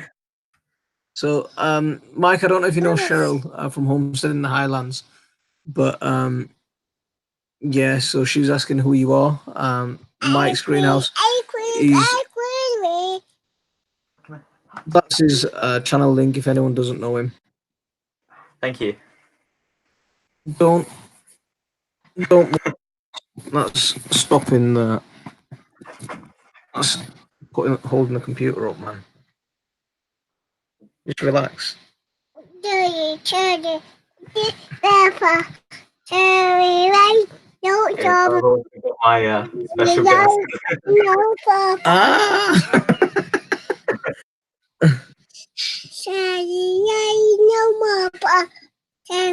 So, is that a working dog?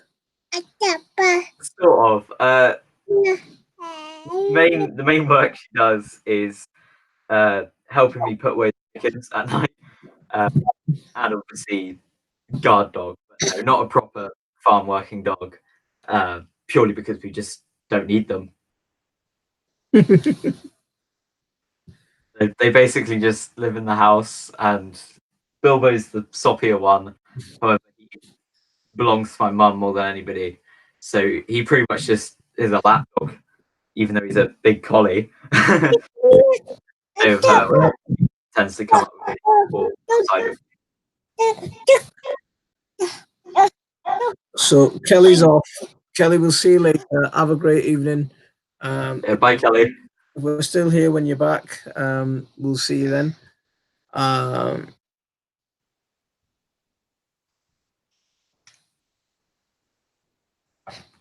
So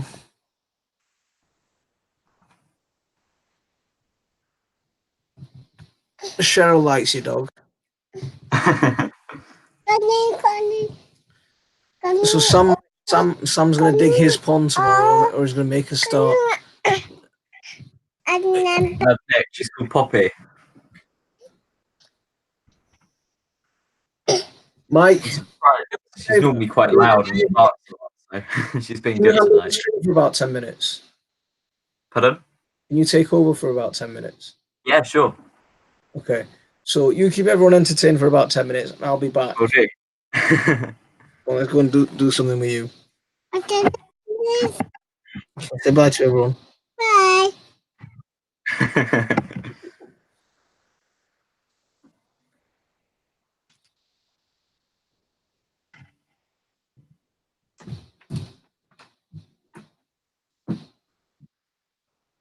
So Ray's going to be going soon, so thanks for coming along, Ray.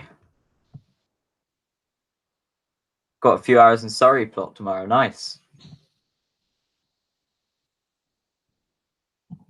Thank you, Drop, for coming along. See you again.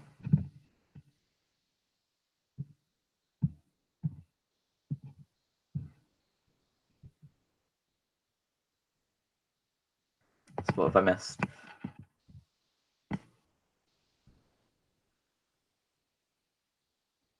What's this about Sam doing judging? What are you judging, Sam?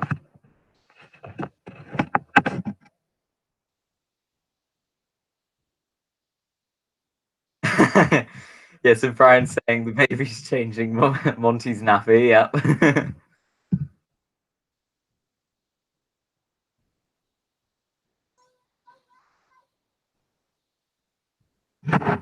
Yeah, the baby sort of came in and took over the stream for a while, which is good.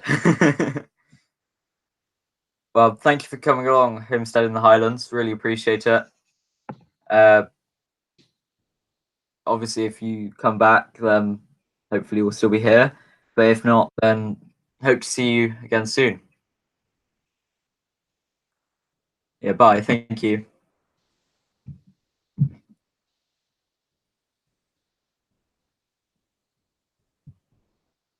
Yeah, I have a similar habit. So Homestead in the Highlands saying they've used up pretty much all their data.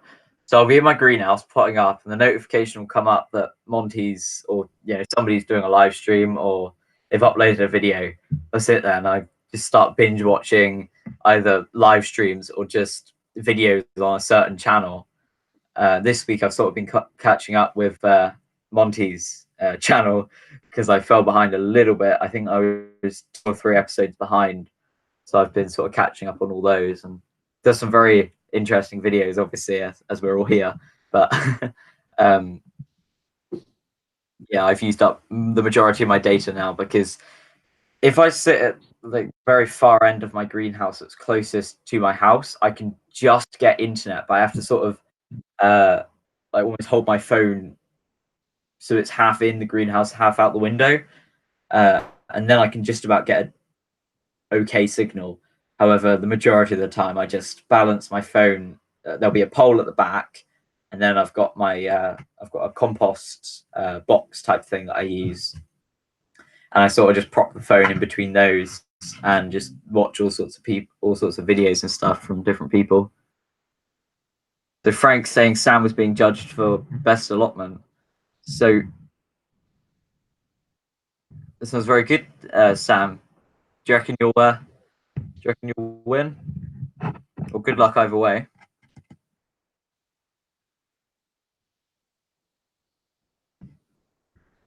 Oh no, Race, you've got a long time to go before you get data again, 23rd of July.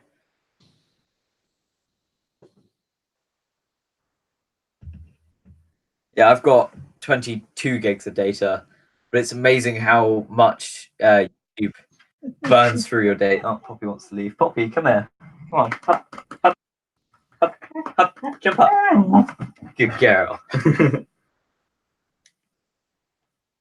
She can hear the tractors up yard. She likes going up yard, so that's probably what she wants to do. Okay, then I'll let you out.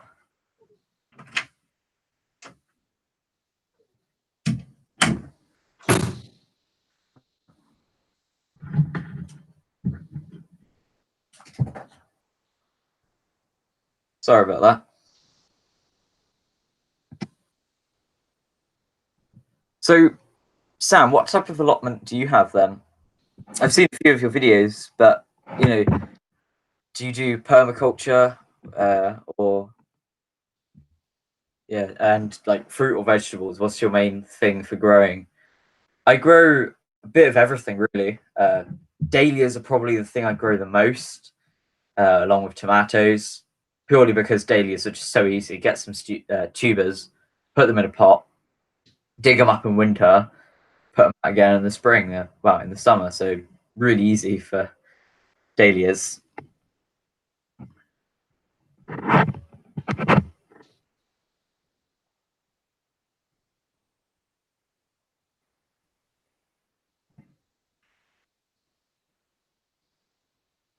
Yeah, I'm sure Sam will probably.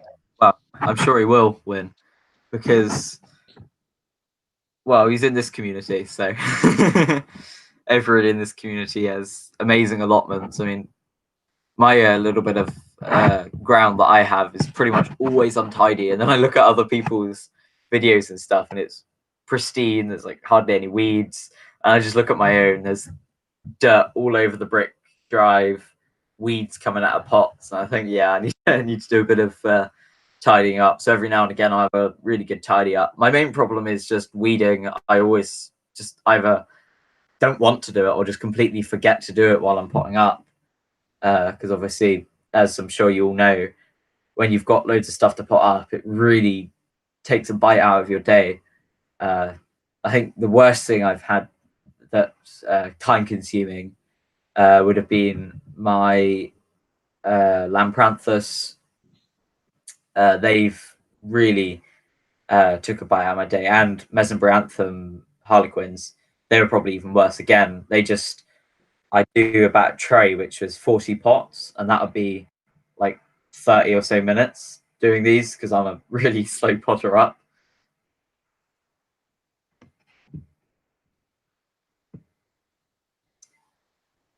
Hello, Carter Z. Thank you for coming along. Yeah, Monty is here. He's just gone for 5-10 minutes. He should be back soon. Happy Colorado Homestead. Hello. Thanks for coming along.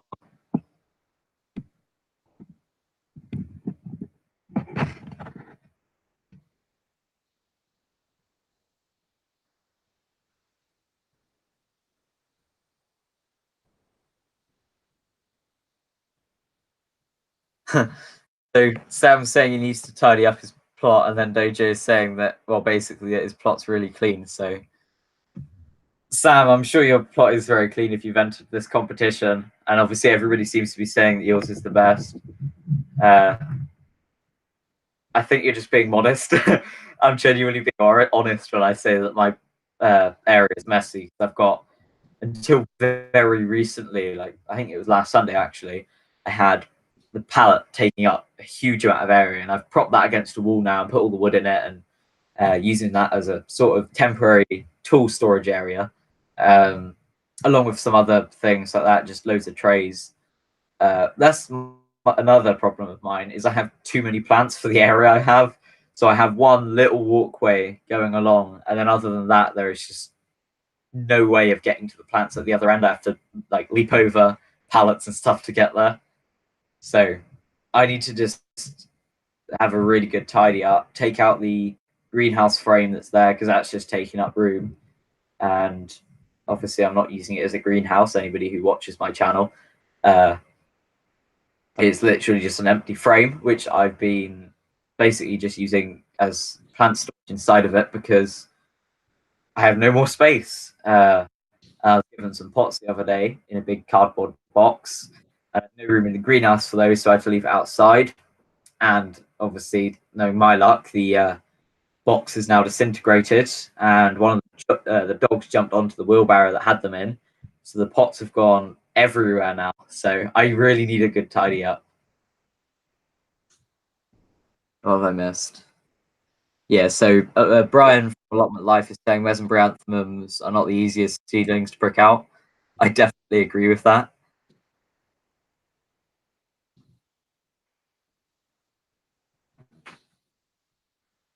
Monty, you're back. Hello. All right, I'm back. We were just talking about allotments and how, well, Sam is very tidy apparently, and I was just saying how untidy and messy mine is. I keep getting into trouble for how messy our garden is. Because my wife, you know, she'll tidy it up, and then I'll go and spend a day in it, and then it'll be back to there'll be buckets and everything everywhere. I've lost my trowels. I used them last week. I know I used them last week. I can't find my trowels. So I'm having to dig with my hands at the minute. Nothing wrong with that. The problem is I get dirt in my fingernails, right? And my fingernails have been cut back so far that they're starting to rip the skin off. So I need my trowels back. Barbara's allotment is here. Barbara, how are you doing? Thanks very much for coming in. How are you keeping? So I don't know if they're still here, but the Carters were here a minute ago. And Happy Colorado Homestead. Don't know if you're still here.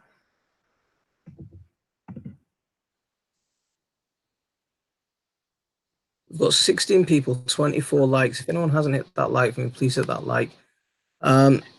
If Lisa Carter, you're here, thank you very much for coming in. I always love it when you turn up because you're so amazing. Happy Colorado Homestead, thank you guys for coming in. I don't know if you're still here, but thank you. I can't make mine cleaner, Monty. You don't. Can't I make mine cleaner, Monty? You didn't believe I could make it cleaner, if you remember. I know. It's your plot's absolutely amazing. It's immaculate. I love it.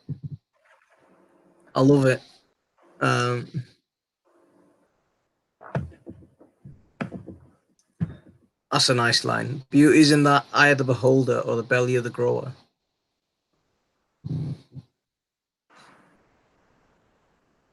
So I'm growing a few, I think they're called greyhound cabbages or something. Basically, just a really small cabbage. Does anybody have any advice for cabbages? And also, can you grow cabbages in a grow bag? Because I have no more room for vegetables.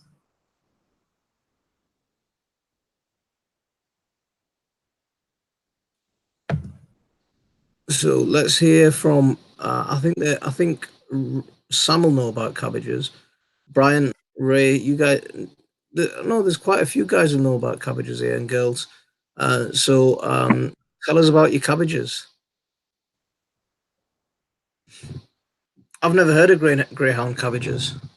Yeah, I'm not really growing them for me, to be fair. It's for my sister. She is obsessed with cabbage for some reason. And well, the joke was originally that she's got a greyhound dog, so she basically just wanted me to grow a cabbage. So I said, okay, I'll grow greyhound cabbages. But they're in 9 centimeter pots at the minute, and they do need to be potted up pretty much as soon as possible. And I was just wondering, how exactly I could do that because I have no space. So quite a few people. Ray thinks you could grow them in a grow bag. Ray thinks you could get away with it. Have a go. Yeah, so Brian, I use Durston's grow bags, so I don't know if they're all right for that or not.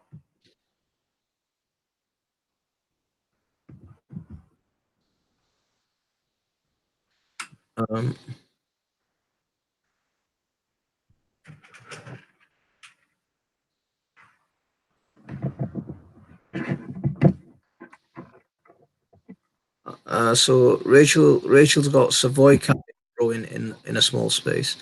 See, I don't do much cabbages. I did one year. I netted them up really nice, right? And I got some decent cabbages. And last year, I allowed them to just go crazy and try to, hide them amongst the other plants. The birds got them, and then when they did eventually heart up, they were just full of slugs inside. So it looked like a really nice cabbage outside, but as soon as you opened it up, it was just full of slugs. So I've planted no cabbages this year. I thought, no, I'm not going to do it. So I've grown hardly any brassicas this year. The only ones that I do like are, things like kohlrabi. We like them. So yeah, they're the ones they're the brassicas that we do a lot of. To be honest with you, brassicas and stuff like that, I don't know why, but I've just not got the confidence, I suppose, to try growing them. So I've been sticking to very simple things like tomatoes, courgettes, and lettuce. And even then, I seem to have failed my lettuce a little bit because just every piece of lettuce I had, I normally love lettuce, but for some reason these were just had a really off taste, and I couldn't work out why. So I've sort of given up on my own lettuce now. I'm gonna sow another lot now. I think they're called corn salad medallion things. So I'm just gonna give them another go. But currently, I've sown butterhead and just a red lettuce, and I've disliked both of them. So one of the things I've noticed about lettuce is if they don't get enough sun, they do taste a little bit bitter. Is that what you're talking about when you said the word didn't taste quite right? Yeah, I can't quite explain it. It's almost like there was something I was watching a while ago, and it said like when things eat something a lot, the plant sends out something to make it taste horrible, so they don't get eaten. It's almost like that. However, just as soon as they harvest it, that's what it tastes like. And well, my garden area, whatever you want to call it, is west facing. So it is possible because it's got the shade of the wall on one side and the house on the other. So it only really gets light late afternoon to sunset, really.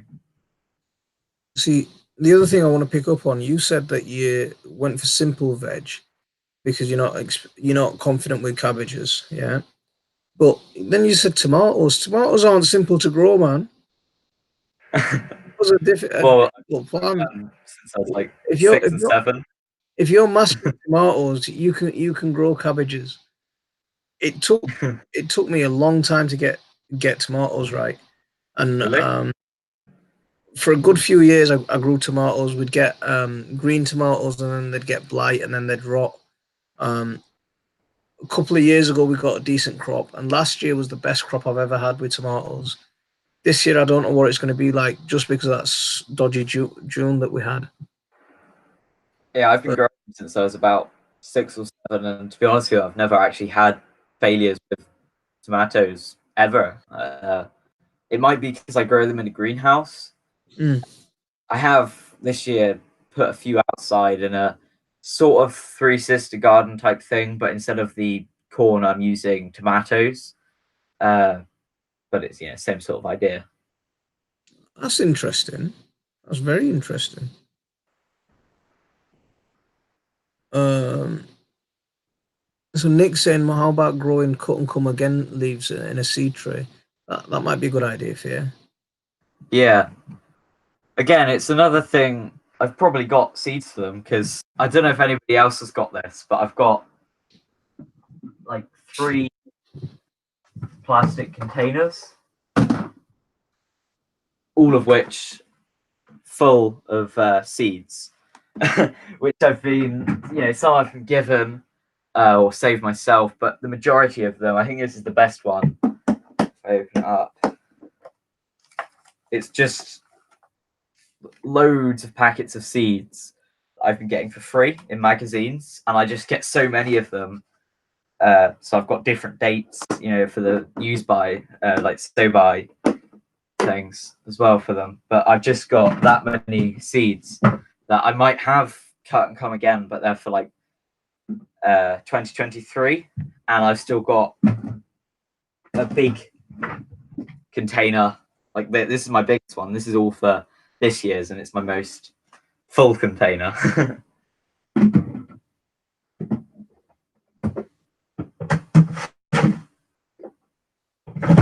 So that's my reason as to not having too many other things, purely because I just have so many seeds to use up as well. That's a very impressive seed collection. Well done. We've got Premier Hell just turned up into the chat. Top man, absolutely brilliant guy. A while ago I was having some computer issues, right? This guy rang me up from the US on Instagram, and he's trying to fix my computer over the phone. That's the kind of guy he is. Top man, absolutely top man. Jazz is here from Alternative Small Holding. How are you doing, Jazz? We've got Mike's greenhouse on panel today. So hello. He's talking about his channel and what he's growing. And Mike, I'm going to get a bit personal now, if you don't mind. Okay. How have you found your YouTube experience? All right. So to be honest with you, I don't think I've told anybody this yet, but I did have a channel before this one. I think I called it Mike's Hobbies or something like that. It was the same sort of thing that I'm doing now, but it just never gained subscribers. So that almost put me off YouTube completely. And then me and Sonny from Sunny Jim's Greenhouse Adventures, sorry, we decided to just make brand new channels. We sort of talked each other into it and start again. And I had an amazing welcome because day 2, Kelly gave me a shout out on her channel. And then about a week later, I was getting shout outs. I think, Monty, you gave me a shout out quite soon into me joining YouTube. So to be honest with you, I've had a really good experience on this community and on this channel compared to my old one, where just I had absolutely nobody watching my videos apart from my friends. I didn't know you had a channel before this, but that's very interesting to know that you tried it. You had a go before. But yeah, I remember when Kelly mentioned you, and then I think she mentioned you and Jim Bob at the same time. Yeah, I found you both through that message, through Kelly. Yeah, I think you're doing great, mate. I think you're doing a good job. What is it you like about YouTube? What don't you like about YouTube?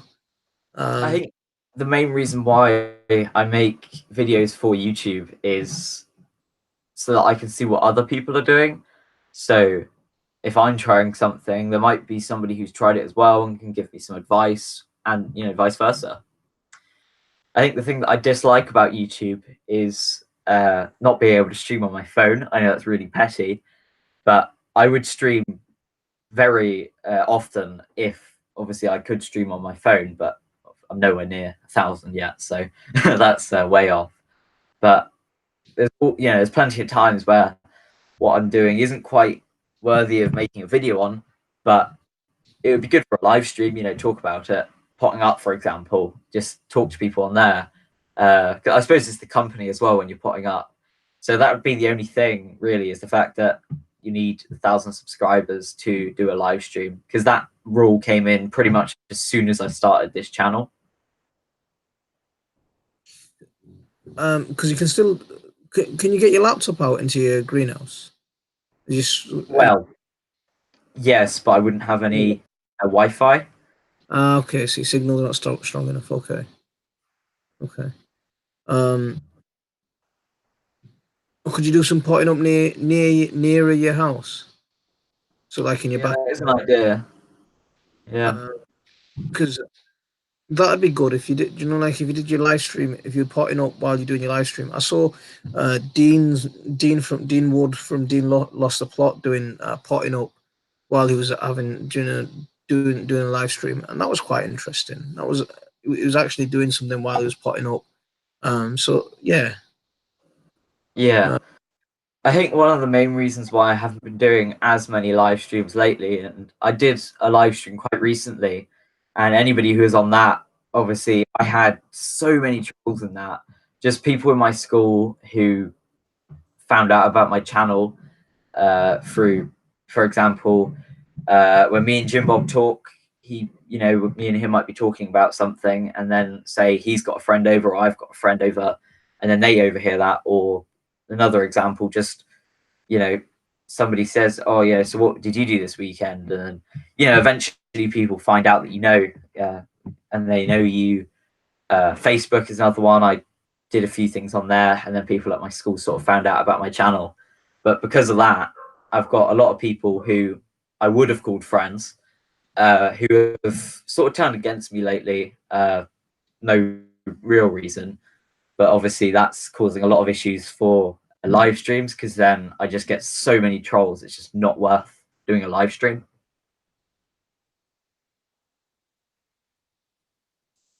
See, that's really horrible to hear.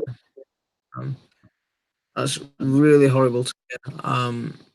That people have turned against you because of your success. Really, I think that's a lot down to jealousy, mate. I think that is a lot down to jealousy. It's because their lives are so pathetic that they can't, they can't succeed. So they're trying to bring you down because you're doing something. Yeah. Look, there's loads of people here that love what you're doing. They like watching you as a person because you're Yeah, you're a nice person, and they've got a lot of respect for you. Yeah, thank you. It's great to see a younger person's viewpoint, and also you're very knowledgeable. That's coming from quite an experienced guy. Yeah, someone who I think is quite knowledgeable. So yeah. As well for all of the comments. Thank you, Dojo. So I'm trying to teach my granddaughter about gardening and growing things. See, Frank's trying to get his granddaughter into things, and you're leading the way, man. A good middle ground is premieres. So it's a video, but you can chat live once it's launched. See, that's another idea. That Jazz has just suggested. If you do premieres rather than live streams. Yeah, I've given that a go, but I've been having all sorts of issues with that, trying to get them to actually premiere at a certain date. Obviously, I asked you and Nick, and you've both sort of helped me again with that. But I'm just not much of a, I'm not very skilled with computers, so it's sort of taking me a while to master the whole YouTube Premiere. Because until recently, I didn't even know how to do thumbnails. So that's another thing, is obviously creating thumbnails is another difficulty for me. So yeah. So Ista Oscar Massey's about to leave the chat. She's had a great time here. Thank you very much for coming in, and I hope to see you again soon. Wa alaikum assalam. See, Frank agrees with you. You need good mods, Mike. That's pure jealousy, as Monty says. Yeah. Sorry to hear that. You were great. It's them that can't see different interests of valuable. Set me as a mod, and I eat trolls as snacks. That was brilliant, Jazz. I think Jazz is awesome. Absolutely, she is. She's awesome. People try to bring me down in my past, but I don't allow it to. Yeah, affect what you do enjoy, buddy. Mike, Yeah. I'm gonna tell you about an incident. Look, I've got a few years on you. Yeah. I know I look young, but I've got yeah, I've got a few years on you. Only this week, we're having it was a WhatsApp chat basically, and it was about it was a certain topic that someone had written an essay on, and I was asking some questions about it. And because I was asking a few sensitive questions, shall we say, and the guy who wrote it felt a bit defensive, that he thought that I was questioning him rather than questioning to learn about what he was writing. Within a few minutes, a few of him and his supporters in that group, they turned on me. They really turned on me, accusing me of being completely ignorant, being illiterate, all these kinds of things, being disrespectful for asking so many questions, all of these kind of things. Basically, instead of talking about the subject that we were talking about, it moved on to me as a person, right? And for the next hour, it was a barrage of messages criticizing me as a person. So people do that, and because they feel threatened. Yeah.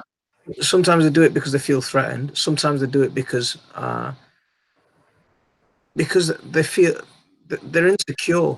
Is what I think. I think because they're insecure and they take it out on other people.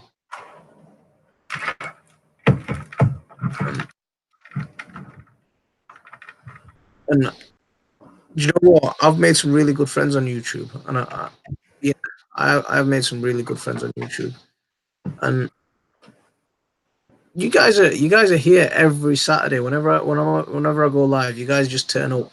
And like today, I had nothing. I had no material to go off. I didn't have lined up. I turned up 10 minutes, 10, 15 minutes late. I rocked in. like completely unplanned, completely unprepared. You guys turned up. You guys push. You know, you guys have kept this going for 2.5 hours. See, this is the kind of people that we're lucky enough to have friends on here, and I really value some of the friends on here. Yeah. It is an amazing community that we're in.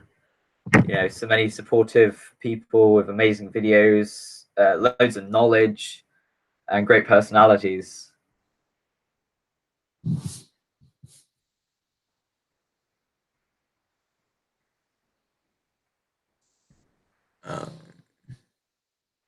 See, Jazz has got a message for you. Also, Mike, YouTube needs you.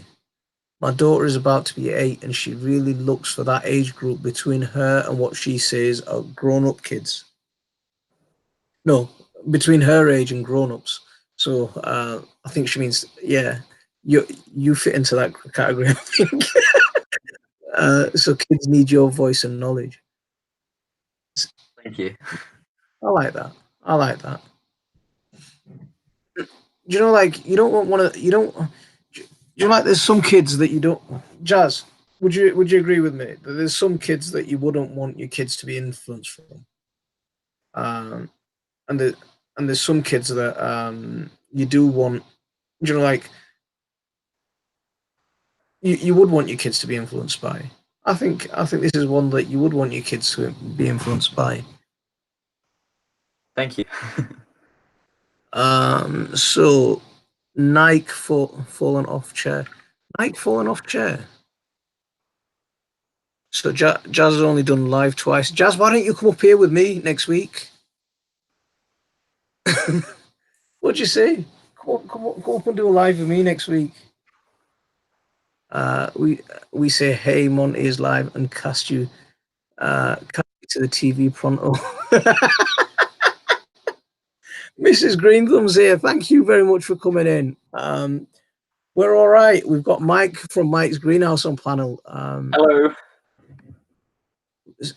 Rachel saying my daughter looks to Mike for cactus advice.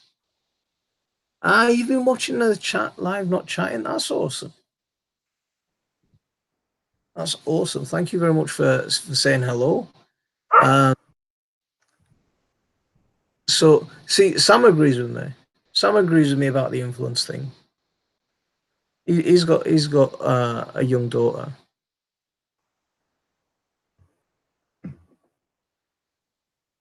Pest Control CJ's here. Hello.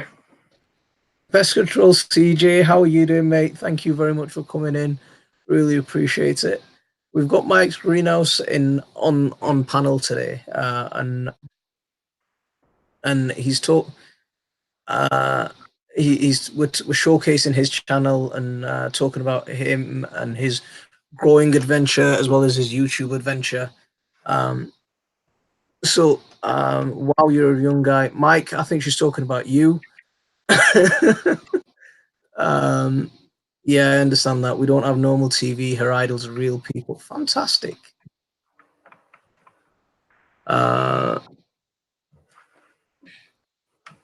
So recently, you had a bit of a. Do you know when you were saying that trolls were coming into your live stream? Is that one of the reasons that you stopped YouTubing for a little bit? No, that was actually due to a completely different set of incidents, I suppose you could call it.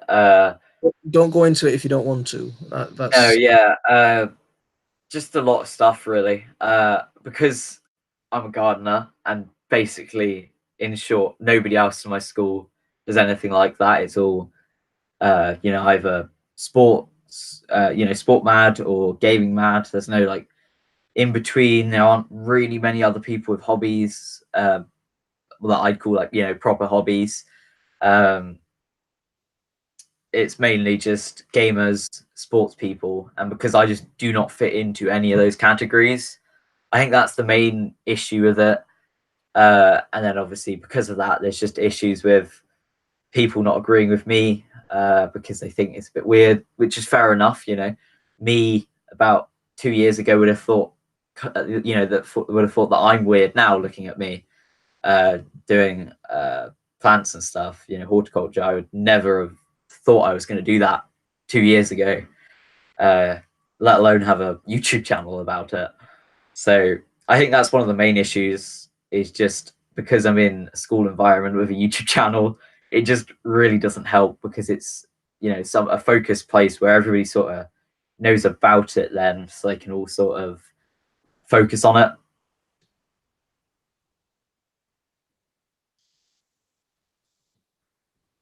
That's what they do. Bullies do. They always go for something that's different. They look for that different, and that's the thing that they focus on.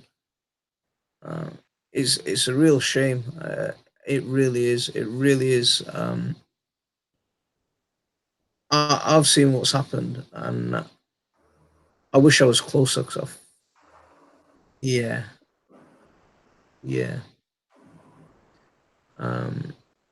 See, Frank's saying he's a gamer and a gardener.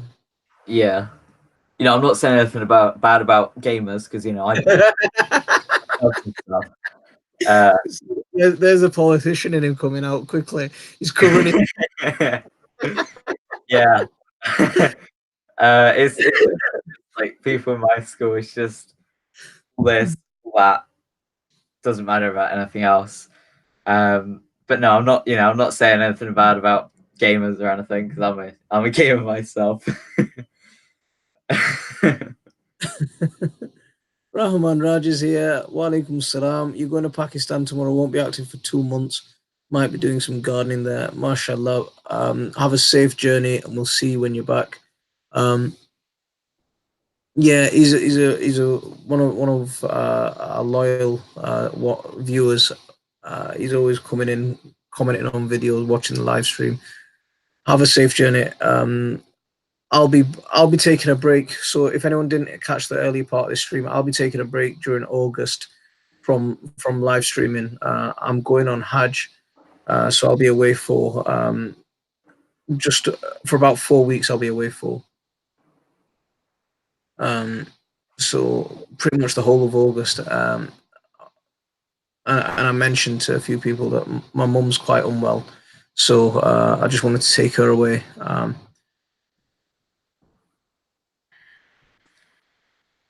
So Brian saying I was never a sheep at school. I always did my own thing. There you go. Yeah. But Brian, do you know when you did your own thing? Yeah. Did people respect that, or did people give you a hard time? See, Brandon saying it's a outdoor adventure. It's a shame that more younger people aren't into gardening. It's a shame, because me and Jimbo sort of discovered that we both sort of like gardening last year, just before the end of the summer holidays, really. Well, actually, it was the beginning of summer holidays. And about after the end of the summer holidays, because we lived about 8 miles away from each other, if that, and pretty much every day for the last week or so of the summer holidays, I was at his or he was at mine, and we were just doing gardening stuff, and it was really good. But then they moved to Exeter, so it was, you know, for a time it was really good because we were together. So it was sort of, well, yeah, I do gardening as well, and it was a bit more accepted because there was more than just one person. But obviously, because he went to Exeter, and he's been quite lucky, because apparently there's quite a lot of people in his school who do gardening and farming and stuff. So he's come into quite a good community on his part. So it's just a shame that he moved away, because there aren't really there aren't that many other young gardeners that I know of that are anywhere near me anyway. Obviously, I know a few on YouTube, but even then, there's not that many in our community. It's mainly just, you know, older people, basically.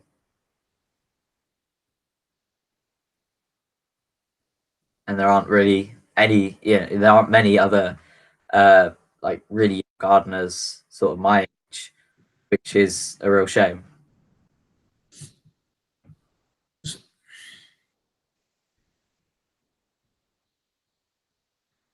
In 10 years, you can be a horticultural professional, maybe even on TV. Where will they be? I was bullied a lot, and I now kick their ass with my brain. Just check that out. See, this is why I love jazz. Yeah, absolutely brilliant. Brian kept himself to himself. Miss Green Thumbs thinks it's brilliant seeing younger people in the garden.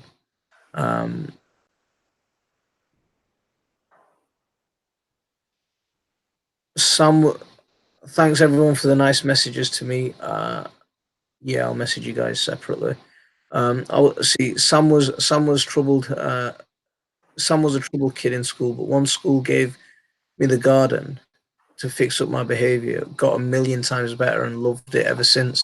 Look at that. Mike's greenhouse, not Mike's green thumb. Close enough.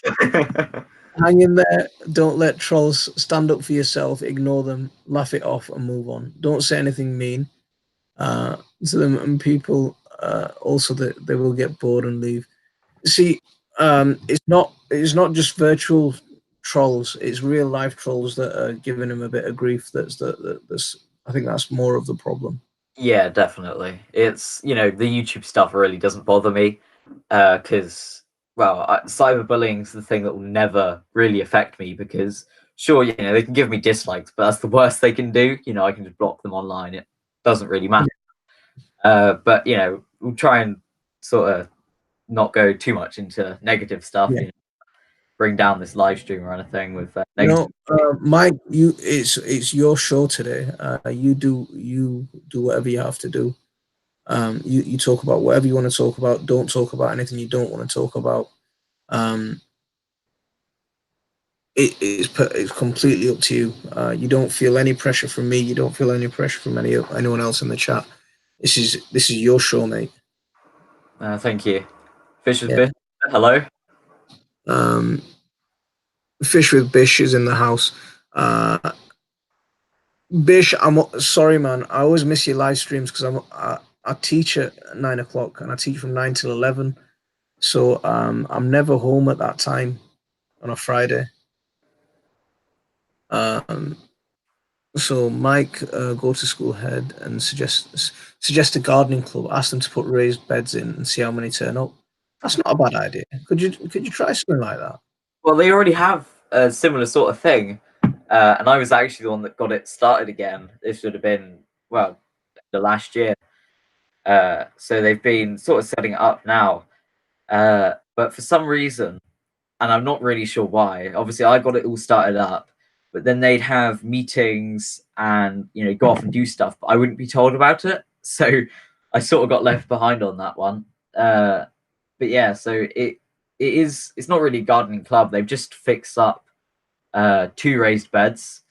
There's nothing in it, even though it's like the middle of summer and there's plenty of stuff for them that they could be planting in them. But currently, it's literally just a load of dirt with a bit of grass growing in it here and there. So I'll have to try and sort of revive that a little bit. So if you could take that project over again, do you know when you're saying that people would go off and do things without telling you? Was that other kids or was it teachers? The teachers were sort of running it. There was I can't quite remember who it was in the school, but there was basically I think they were like a school mentor or something. They were running it, and they said that they liked my help and stuff because obviously none of them were gardeners, but there were like 2 or 3 people interested in doing it. But because I wasn't in this particular group that they did, and you couldn't get into it because it was like something about like fixing up the school and stuff like that. And because I wasn't in that, I wouldn't get notified, and then you sort of get left behind. But yeah, it was teachers. It wasn't just students going off because I just sort of joined. So if you could start again, or try and revitalize that again, but make sure you highlight that to them. The teacher should be quite understanding and quite supportive on that issue. Hopefully, we'd hope so. Yeah. unless they're a bit fake. I'll was going to use a different word that sounds similar, but it's a family show.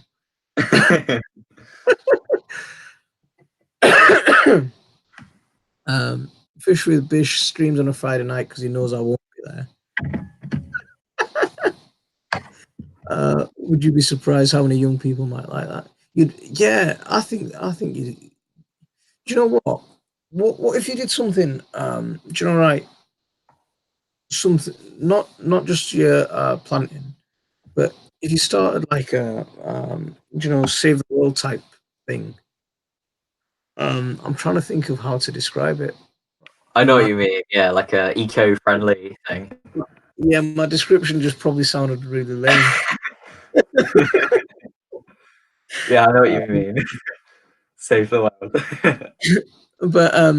But if you did like some kind of recycling drive, or I bet you there'd be other kids that had come out that'd probably give you a bit of backing, So Yeah.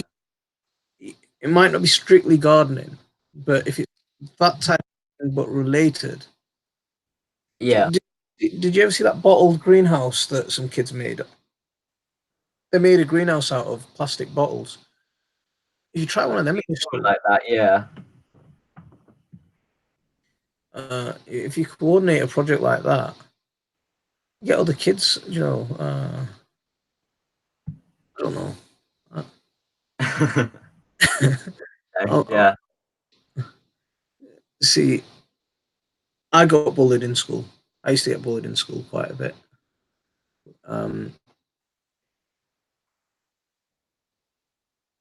Yeah. So right the way from. I'm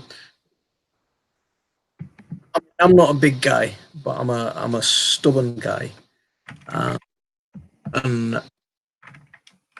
I know. Do you know, like, I'm a bit like a pit bull. You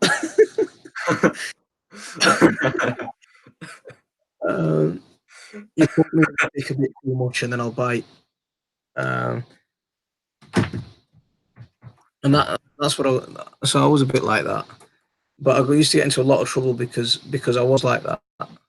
Because I used to bite too much. So it was always me getting into trouble because someone else pushed me and then I bit. And that's an example that you don't want to fall into. Yeah, it takes a lot for me to go over, over that sort of bit where I can take it and then no, I'm going to snap. But my problem is when I do snap, I do snap. So yeah, it's mainly just sort of ignoring them. Like on live streams and stuff, when I get it, I just block them. I just sort of just ignore it. As somebody said earlier, just don't give them the attention, and then they sort of just get bored after a while. But obviously, like you were saying, when it's getting physical, there's not much you can do about it other than bite. Yeah, but at that point, I think you should. You need to make sure. Yeah, you need to do whatever whatever you need to do. I don't think you've got. I don't think if it ever gets to that stage, then biting back is a problem at that point.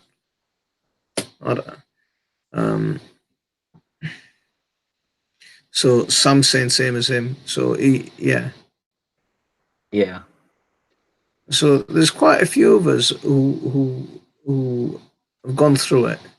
I mean, it seems a lot worse nowadays because my son's going through it a little bit as well at school.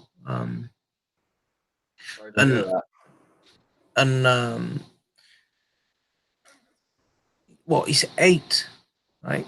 At that age, it's just What have you got to bully someone about at that age? Do you know what I mean? Yeah.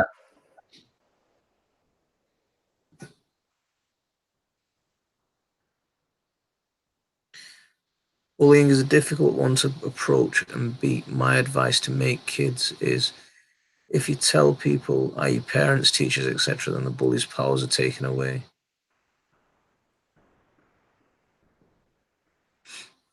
See, I was one of the smallest kids at school, but no one really gave me a hassle. I was bullied to hell at school for being deaf. I was the teacher's pet. I would ignore, report them, or then I saw red. It's hard to say what to do. Just know it's soon over and you flourish. Yeah, I think that's for me. I think that's another reason why I go back to why you do YouTube and gardening and stuff. I think, to be honest, that's sort of the main reason why I started gardening. Obviously, I enjoyed keeping them, but to be honest, I think that's the main reason why I carry on doing it, because whatever happens in the day, you come home and that's all gone, and you've got gardening to get on to do. See that? Do you know? I was on a Facebook group a couple of days ago, and they were asking why do you do gardening, right? And that's exactly what that's basically what I wrote. It preserves my sanity. Do you know, like people talk about safe spaces? My garden is my safe space. Yeah. I just get to relax for a small time while I'm out there. I get to relax. I get to enjoy myself. I get to forget all the troubles in the world. Yeah. Yeah, I'd agree with that.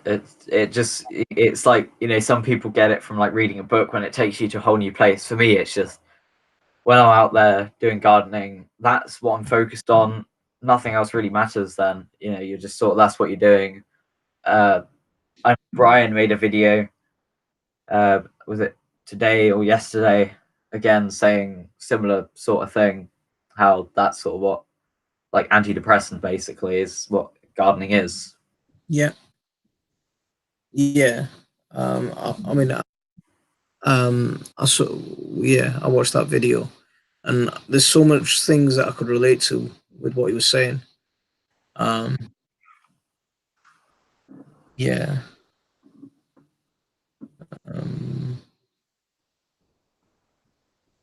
I tried ignoring them, but they just kept coming and coming and coming. See that? So what did you do, Sam?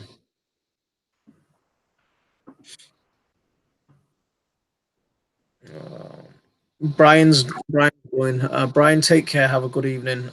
Get some rest, and we'll see you soon. Yeah, cheers, Brian.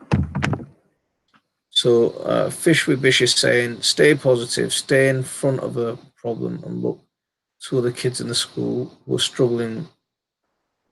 You aren't the only one. You aren't the only one with issues. Yeah. Are there other kids getting picked on? In my school, as far as I'm aware, basically my school's separated into two populations, and I don't know about the other population because I'm sure there's somebody in there as well. But in my population, there's not much. It's mainly just a group of people. I'd say I'm probably, I'm definitely in that group of people. I don't know if I'm the worst. Probably not. I'm sure there's people who get it much worse than I do. There always will be somebody who is being bullied way more than somebody else. But it's not really that big of a problem in my school because the majority of people will just sort of report it. Whereas I know I've told Monty about this before. People in my school, we've got a thing called student support. They went there about an incident that happened in my school, and I was involved. I was the victim in it. They just didn't really do much. So, just personally, I know somebody as well said earlier, sort of go to teachers. But to be honest, I've found that just enrages them, and they don't do enough about it. So, like I said a minute ago, I just sort of stick to my gardening. That's like what gets me through. And yeah, so that's the best solution for me, is just gardening, really. Mike, thank you about this. Thank you. I really mean it. It's not easy to talk about. Thank you, mate.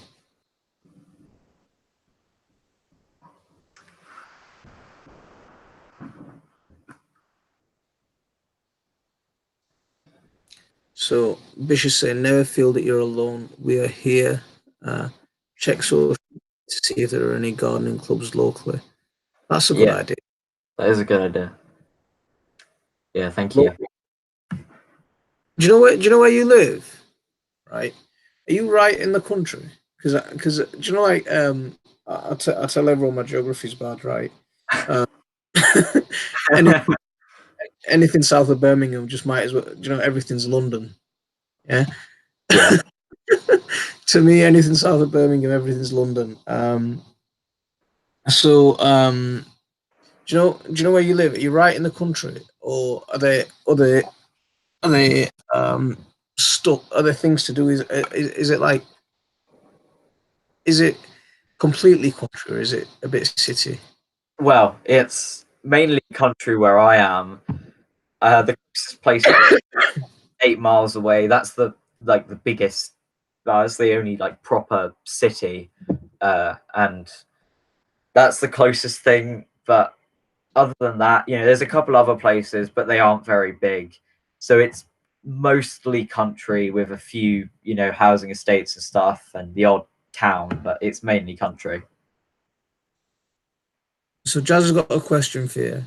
Mike, so what do you enjoy pouring your energy into in the garden? Design and energy in the garden, design, propagation. What's the best thing that you like doing the most? So I can't really pick one, to be honest with you. Something I really enjoy is building stuff. You might have seen I built some pallets on my channel. I made a few videos out of that, building pallets. I really enjoy building benches out of pallets, sorry. I really enjoy that type of thing. But to be fair, the main thing I enjoy about it is just the whole process of, planting a seed and getting a big plant out of it where you get something from it. So I'd say that's the main thing that I sort of put my energy into, is just growing the plants, because I just really enjoy the process of sowing a seed and getting a plant out of it. See, I think we started a fight in the, in the chat. Bish is saying Birmingham rocks, and Jazz is saying Birmingham stinks. Yeah, a bit of a YouTube comments war.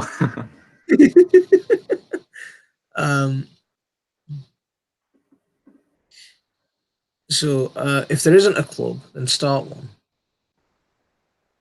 Yeah, that's not a bad idea. Do you know? I don't mind that idea. You know, like I was saying to you, if you can get into martial arts, helps. Yeah.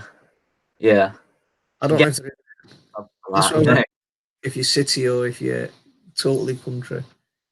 We are pretty country, and then the city that is close to me, it's not like a big city. It's a very small city in the UK, like one of the smallest. But it's the biggest in Cornwall, so it's the biggest I'm gonna get. Because boxing really helped me. It really did. Boxing was good for me. I was thinking about teaching my kids to box, but I'm not as agile as I used to be. I'm nowhere near as agile as I used to be, and I can't hold my arms up for long, so I don't know I'm going to hold pads for them. But I'm gonna get them. I'm gonna start my kids on boxing. I keep saying I need to go and pick some pads up, just so because I got them some gloves and I started them in some kickboxing lessons. But their instructor stopped. We basically had like a private lesson for my wife, my two kids, and my two nieces. So there were about five of them going for one private lesson. So it worked out, per head, it worked out quite cheap. Yeah. And but the instructor had some issues, so she couldn't carry it on. And but so I was thinking I want to do something with my kids, just just teach them a little bit. I can teach them the basics. I mean, I might not be able to hold it for long, but yeah. At 8 years, my son was the same. Then the school called us and told us that there was nothing else they could do for him. I've homeschooled him since.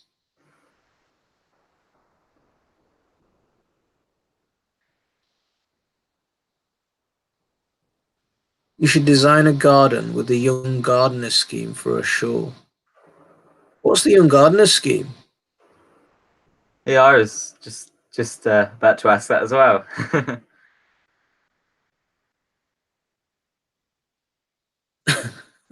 Question for you, Monty, about your no dig.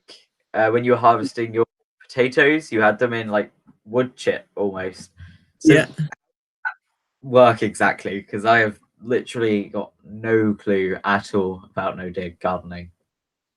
So do you know like even the no diggers? There's two type of no diggers, right? There's like the no dig, what I call the no dig Puritan, right? And then there's my type of no digger. See, I generally do no dig. I don't dig my beds over, and that's what I call no dig. I apply loads of mulch and loads of compost and loads of stuff on top but I plant into the soil. I don't plant into the stuff on top. The stuff on top, because you'll see my garden covered in wood chips. By the time we get to November, those wood chips will be gone, pretty much gone, and it'll just be dirt again. For some reason, whatever I put on my garden, my garden just eats it. Yeah. So so around my no dig, the type of things that I will do is if you saw my bro when I planted runner beans, I forked it. I didn't dig it over. I just generally stuck the fork in and rocked it back and forward, just to crack the earth open a little bit and get some air in, because some beds of mine compact a lot.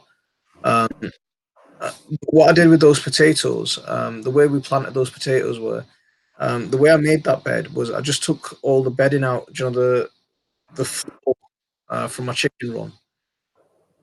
What I do with my chicken run is every few months I'll sift what's on the floor and I'll harvest all the compost.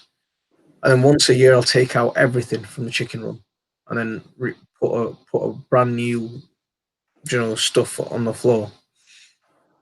So it was that time I took everything off the floor, and put it into a bed, and that's what I basically planted my potatoes into. I just made a small hole, planted them at the bottom of some wood chips, and now when I dig them out, it's just take them straight out. It's not touching the soil at all. It's not having any impact on the soil. It's just that mulch that I've grown the potatoes into. We got a really nice harvest.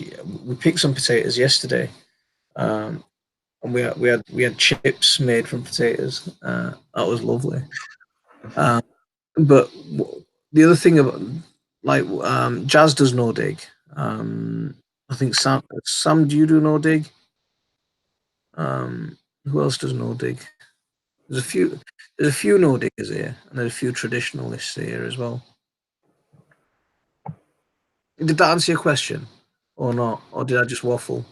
No, it's pretty much answered the question. Yeah, I think the thing is I just need to sort of, because I'm not very good at trying new things. I sort of, if I'm told a way to do it, that's it. I do that, and I'm not, I suppose, not brave enough to try any different ways. I'm stuck to my methods. So what I think to do is, and it will use up a bit of the pallet wood I've got as well, is just sort of build a bit of a raised bed at some point, and just have that my dedicated no dig raised bed. I think I just need to sort of be brave and do it, and then So if you did that, then basically all you'd be doing is constantly adding mulch and compost and stuff to the top and filling the bed up that way. And all you're ever doing is you're planting into it.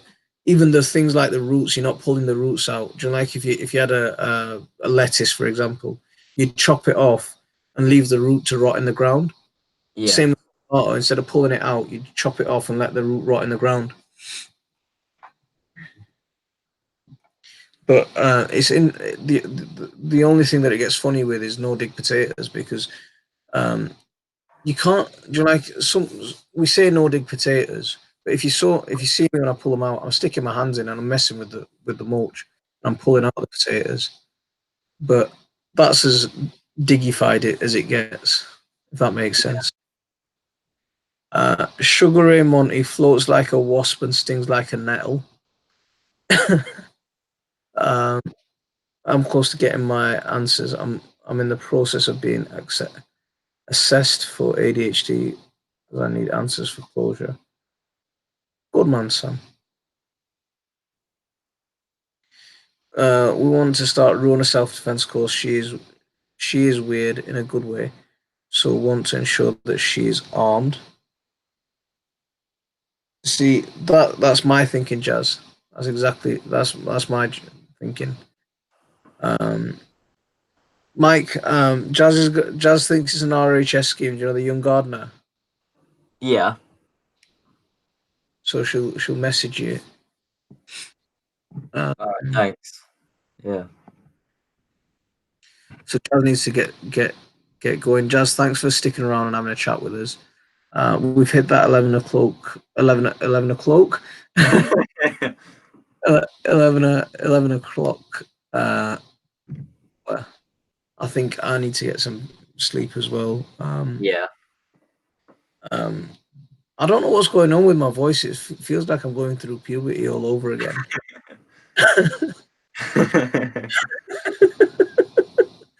1 minute I'm up, 1 minute I'm down, so I don't know what's going on. To be honest, Dojo, if you had my head, you'd give it back.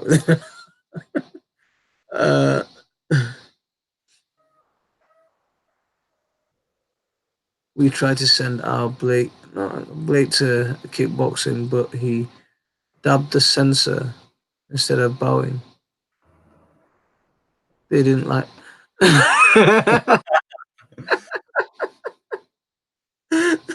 Yeah. So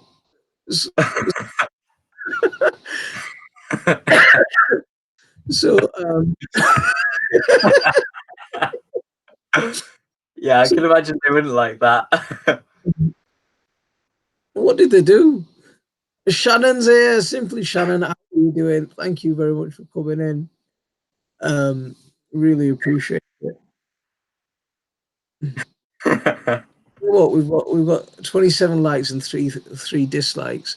I know the flat Earth nutter that came in earlier gave us a dislike.